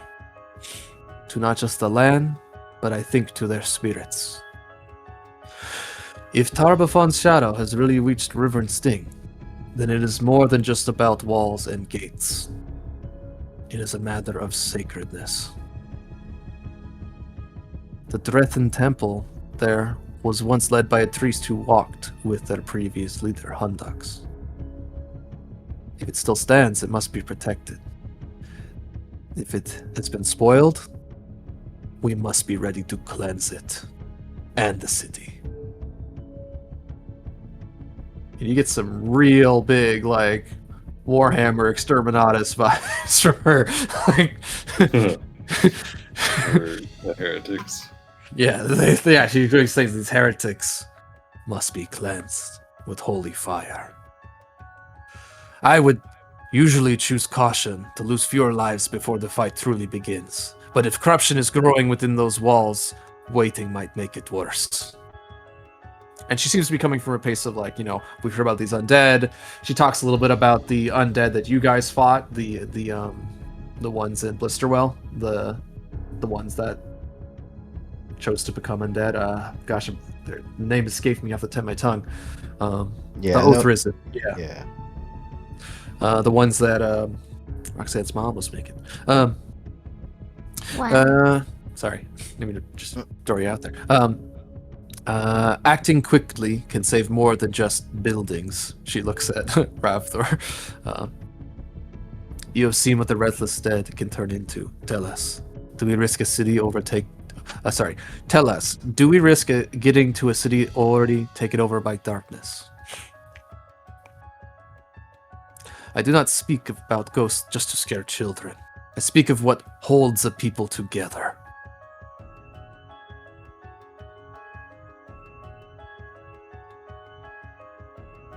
We have faced these Oath Risen before.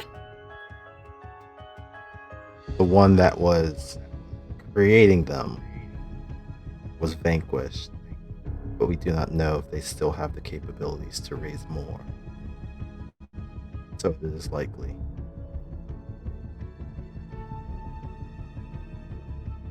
Then you know what must not be lost. She sits back down.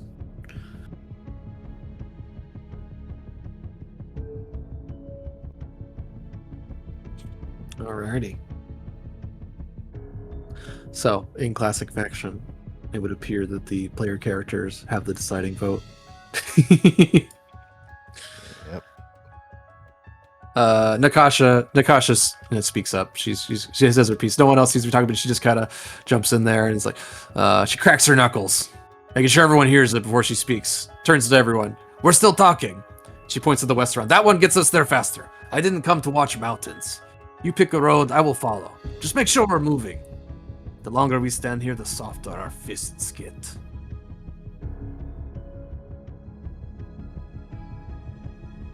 There's a couple of, grunts of agreement, and the everywhere kind of in the kind of council hall kind of doesn't erupt so much as everyone begins to make discussions about they're all fighting for what they think is right, and Eastern Road versus Western Road, talking about what they're gonna see when they get there, the Ancestor Storm. Yeah, what do you guys end up deciding? And so in purely game terms, just so you guys know, the decision here will there's going to be a time crunch later on in this book, and your choice here will either give you more time or less time. That's basically the decision here. And what state the army arrives in when it arrives. Mm-hmm. I mean, I'm good with either. What do you guys think? Grusha's split. She was leaning towards the safe path, but then the mentioning of the possible undead kind of put her a little bit in a sour mood, and almost agrees in maybe going in and cleansing. Oh my gosh, did it work? So she's kind of split right now. So the east path, if the army goes that way, it takes them a while, and it's the easier one. It'll be safer, and it'll give you guys more time. Okay. If they take the other path, it's more dangerous. The army might be a little banged up by the time it gets there, but it will get there faster. But that then means that we would take the other path. So this isn't a path you guys are taking. You guys are going to be going on a different mission. This is the path the army's going to take. Before they arrive at Wyvern's Name. Yeah. So the Ardex made a big mention about sending in the saboteurs to go into the city, to infiltrate the city, and weaken it from the inside. So it sounds like our backup can either get in faster, but they may end up being more wounded, or they can get there slower, but they'll be a lot more hale and hearty for the actual play.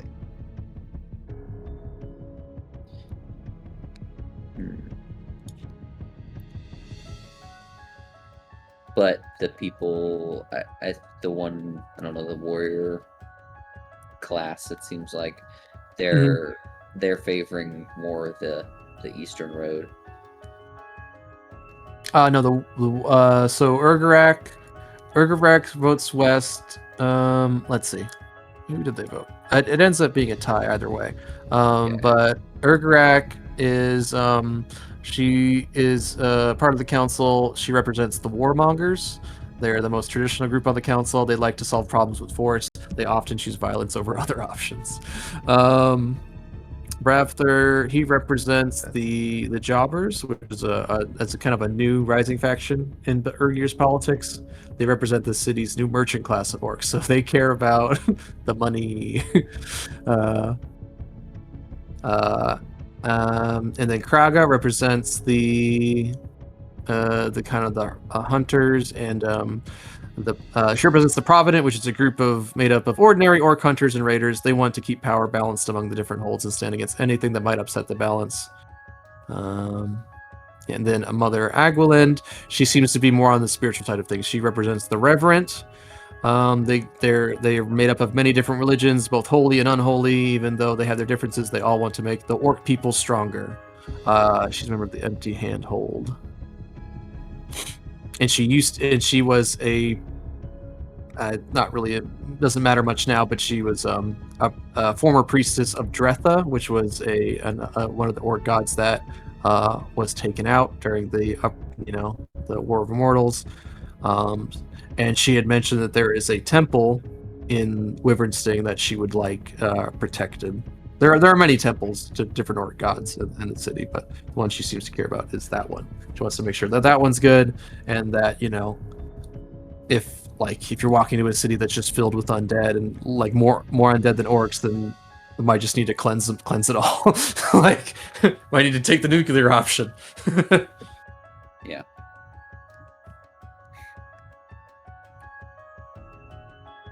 I don't know. It kind of seems like if we got the time, then we should take the time, right?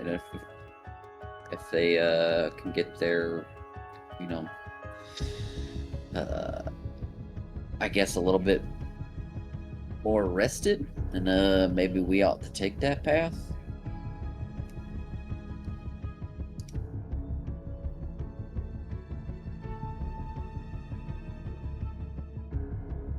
I would agree. Yeah.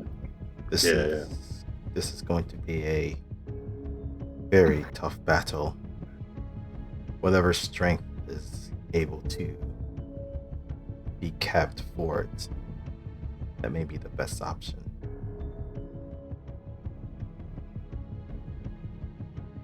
Yeah, we can pick up the slack and let the armies get ready.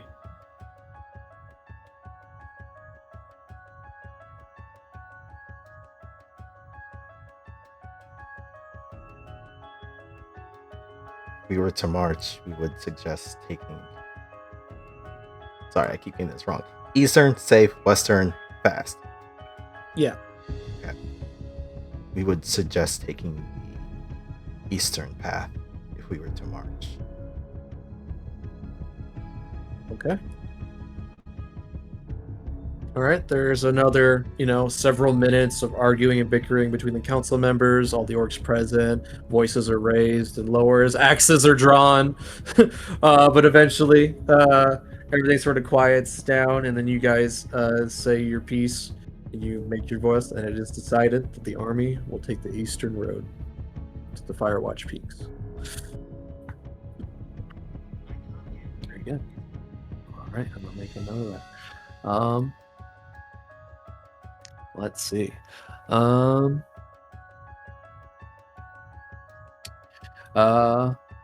first, there's also the giant ancestor storm that must be dealt with. So following that, after that's sort of decided on what path the army will take, Renat steps forward. He stands up slowly after Ardax is finishing his piece, and you see Ardax look over to you guys, and he's beaming with pride. He's very appreciative that you took his side in the argument. So big points to Ardax for that. Or like which path to take for the army. All right, and then when the concern is brought up about what about the ancestor storm, Renat steps forward. The green of the storm screamers. He leans on his staff. You see a faint spark flicker at the top as he sets it on the stone floor. His voice is low and steady, like distant thunder in the mountains. Speaking of storms as obstacles, we do not see it that way. Our shamans have watched the skies since the first storm appeared. We've listened to the thunder and felt the spirits within it. As you know, these storms aren't just weather. They're full of memory. The spirits are angry. We know that Roll sends his storms to break the unworthy, to scour weakness from the stone, and to remind the world that power belongs to those who can endure it. You feel a sense of pride, Gresha. You remember the test of Roll you took most long ago. He taps his staff on the ground once. So can we. He gestures to your group. You stood in the heart of another storm. You know what it demands. The Shoanti have already explained to us what it entailed to calm such a storm and your part in it. We have discovered, with their aid, there is always a host spirit, a heart at the center of the fury. We must find it, face it, and break it. Only then can my shaman step into the eye and claim what remains. Once the host is defeated, we will bind the storm. We will bend its rage to our will. And we will march with it on the traitors of Unbroken Horn. The Unbroken Horn and their undead allies will feel Roll's wrath carried by our hands. The storm is not our enemy. It will become our weapon.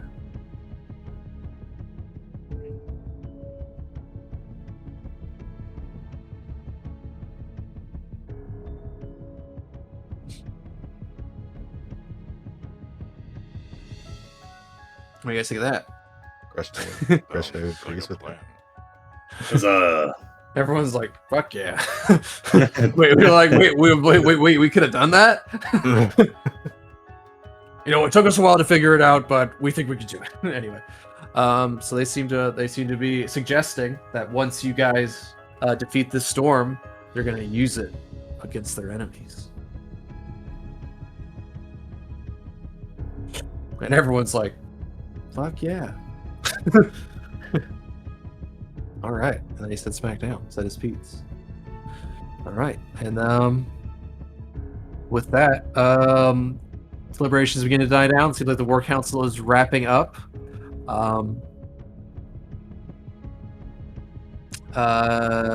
Let's see. Yeah, there are Orcs, you know, many hands are shaken, many war cries are, you know, they cheer in adulation as they now have a plan what to do about the traitors in Unbroken Horn and how they're going to defeat this ancestor storm. All right. Ardax gestures to you guys, and then gestures to Ilhat, and it seems like he explains that Ilhat is going to tell you of your mission.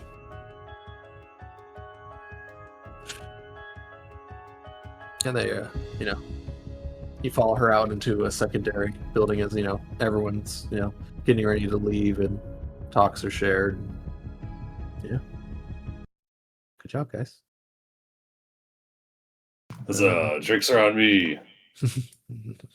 Sorry, big voice. Let's see. We need some more. Could use some refreshments. Mm-hmm. This fits. Yeah, that's bad.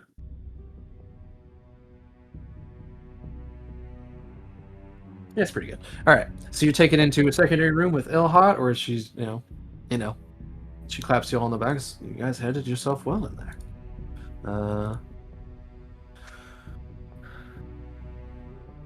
They close the chamber doors behind you. Quite a show in there. I think they were hanging on your every word. The influence suits your group. Many of them had already made their mind. I don't think it took much to convince the others.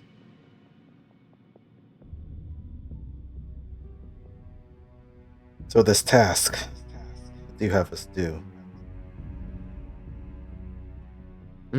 Yes, let us not linger on the applause. Ardax has given you something more delicate to handle.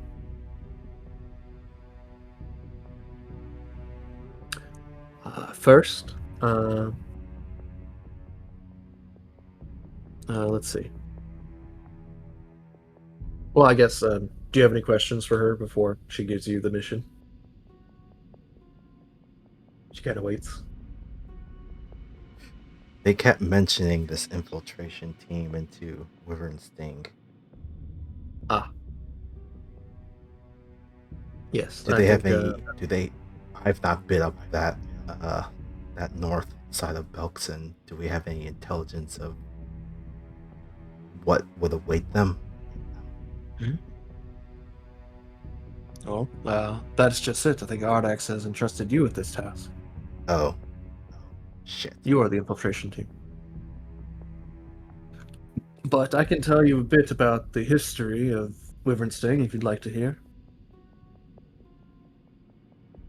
Sure. Okay. Ready for info dump. Go. I gotta stop. Info.exe. Yes. All right. So, she tells you a little bit about Wyvernsting and its history. Let's see.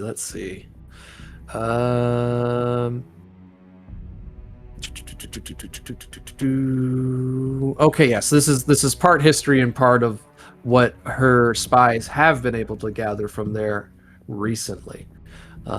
She explains that since then they have lost contact with their spies. She is not hopeful that they are still alive, but this is the information that she does have for you, or what they know so far about the Unbroken Horn and what's been going on at Wyvernsting ever since this whole thing started. Shortly after Graskell Death was killed, you know that the previous leader of Urgir, you guys are orcs, locals, you know this, he was assassinated, and after that assassination, when they caught the people and they killed him, it was Ardax who took over after Graskell Death. And you know now that Graskell Death has since ascended to godhood. He is now a deity. After he took out Zagresh, apparently. So shortly after Graskell Death was killed, the Unbroken Horn underwent its own leadership change. Before, there was Chief Hundux. He'd led the Unbroken Horn for years and was overthrown in a coup by a warrior named Paskis. We don't know much about her, only that she is ruthless and clever. Our spies have learned that Hundux had always planned to come conquer Urgir, but he waited too long. A rebellion broke out under his rule because the people were unhappy with his slow pace. This made it easy for Paskis to gather other frustrated orcs and turn them against him. Reports say that Paskis wanted to attack Urgir right away, but the War of Immortals got in her way. It very much appears that she has made a deal with the Whispering Way, which explains the recent surge of undead that we fight on the daily now. So your mission is clear. You will travel to Wyvernsting and disrupt their operations however you can, and once our army arrives, coordinate with us so we can crush them together and defeat Paskis and anyone else who poses us. Let's see.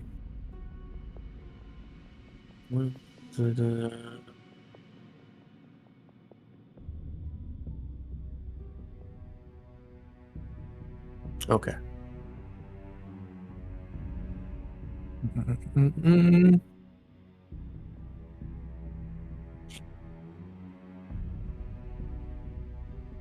Okay, and so your mission. Excuse me.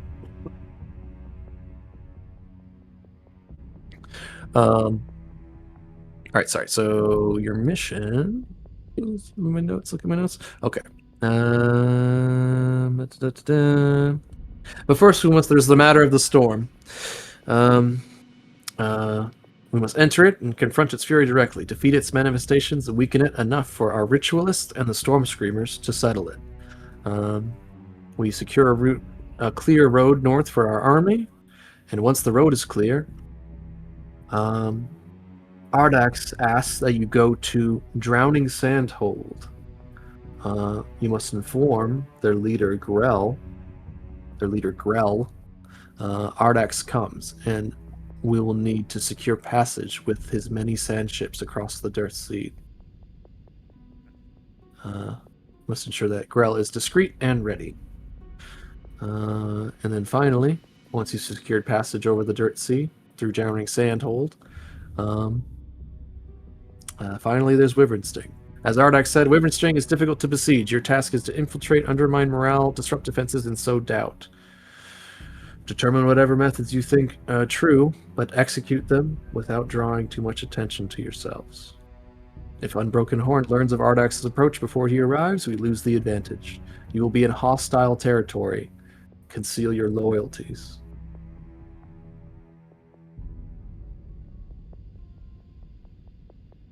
She also has a smirk on her lips as she says, and given the new reputation you've cultivated, you may consider concealing your identities as well. I have not heard from my agent since the storm broke, and that troubles me. I do have one lead for you, however, in Wyvernsting.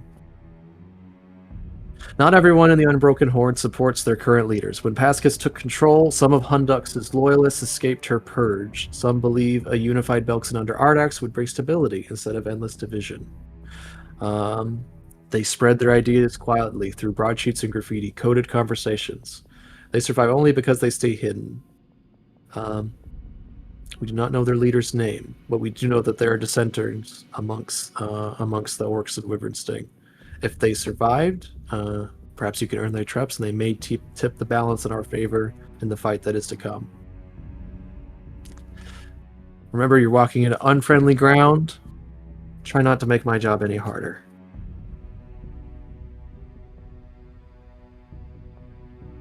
This Pascus. Mm-hmm. You said they made a deal with Tarbathon. With his group, the Whispering Way. Clearly, Tarbathon has his fingers in them. So this is those who are loyal to him.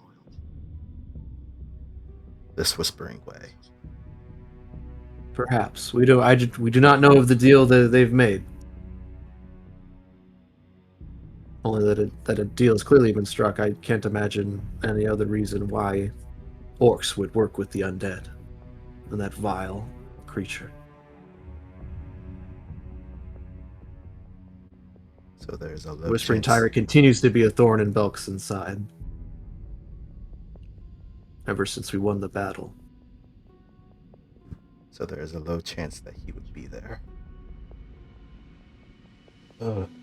If Tarbathon is there, we have much bigger issues. I would expect to run into any of his ilk, though. His cultists, necromancers.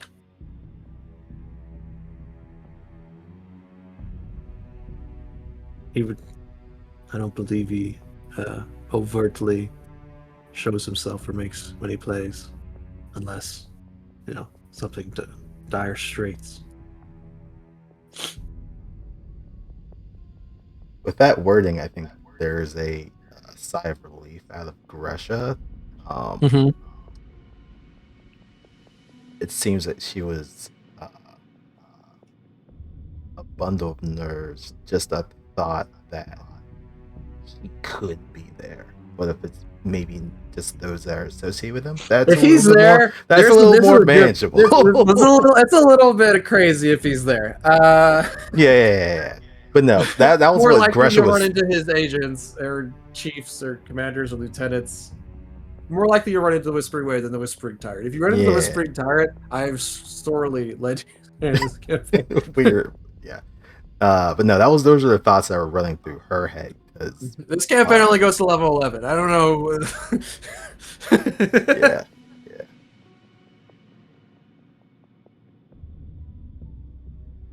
That's at least manageable.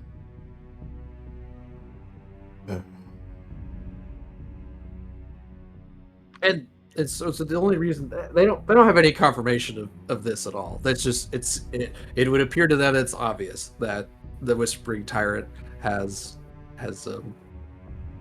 his fingers in this, because where else all these undead coming from? Mm-hmm.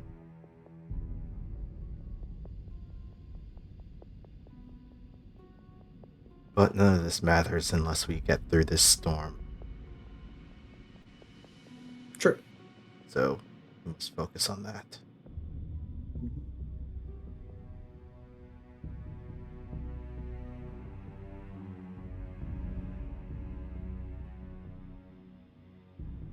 Yes. She explains in a day the army will begin marching, and you will escort a team of ritualists and the Storm Screamer shamans into the heart of the storm.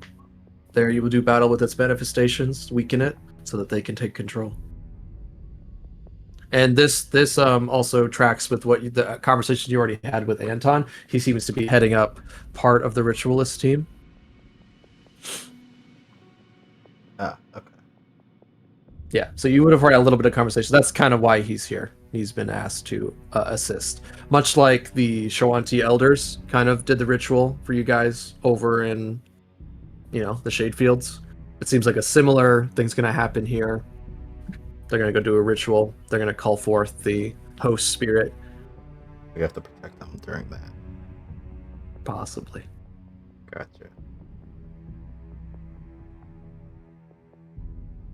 Alrighty then. And I think that'll be a good place for us to stop this week. Unless there's any further questions you have for her about your mission. Should we choose to accept? You choose to accept it. I mean, I guess I guess we could play something else. No. You guys really we want could to. follow. We could follow. I mean, the there's a army really the cool. long I way. actually got some more Lancer stuff in. I mean, I'm keen to run some. Okay. go do some. Switch it up. It's time to suit up, orcs. Go into space. Anyway, thank you guys so much for playing. I'm very glad we're back into it. Yeah. The War Council, it is what it is. It's part of the adventure. Trying to make it interesting, I don't know. But they also want to make it easy at the same time. But yeah, next week, you guys will be heading into another Ancestor Storm, likely dealing with similar stuff you dealt with when you defeated that other one. And yeah, Get ready for more Kingdom Hearts battle. very excited. And then, Armageddon. Where's Piloting Max? They're the only ones who can. To save the world. Save the world. Alrighty. Thank you guys so much for playing. I'm glad to get back into it. Thanks for running, Book Red. 3, here we come, baby. First Ancestor Storm. Then you gotta go across the Dirt Sea. Wyvern Sting infiltration. And who knows what else. Should be easy. Should be easy. Easy.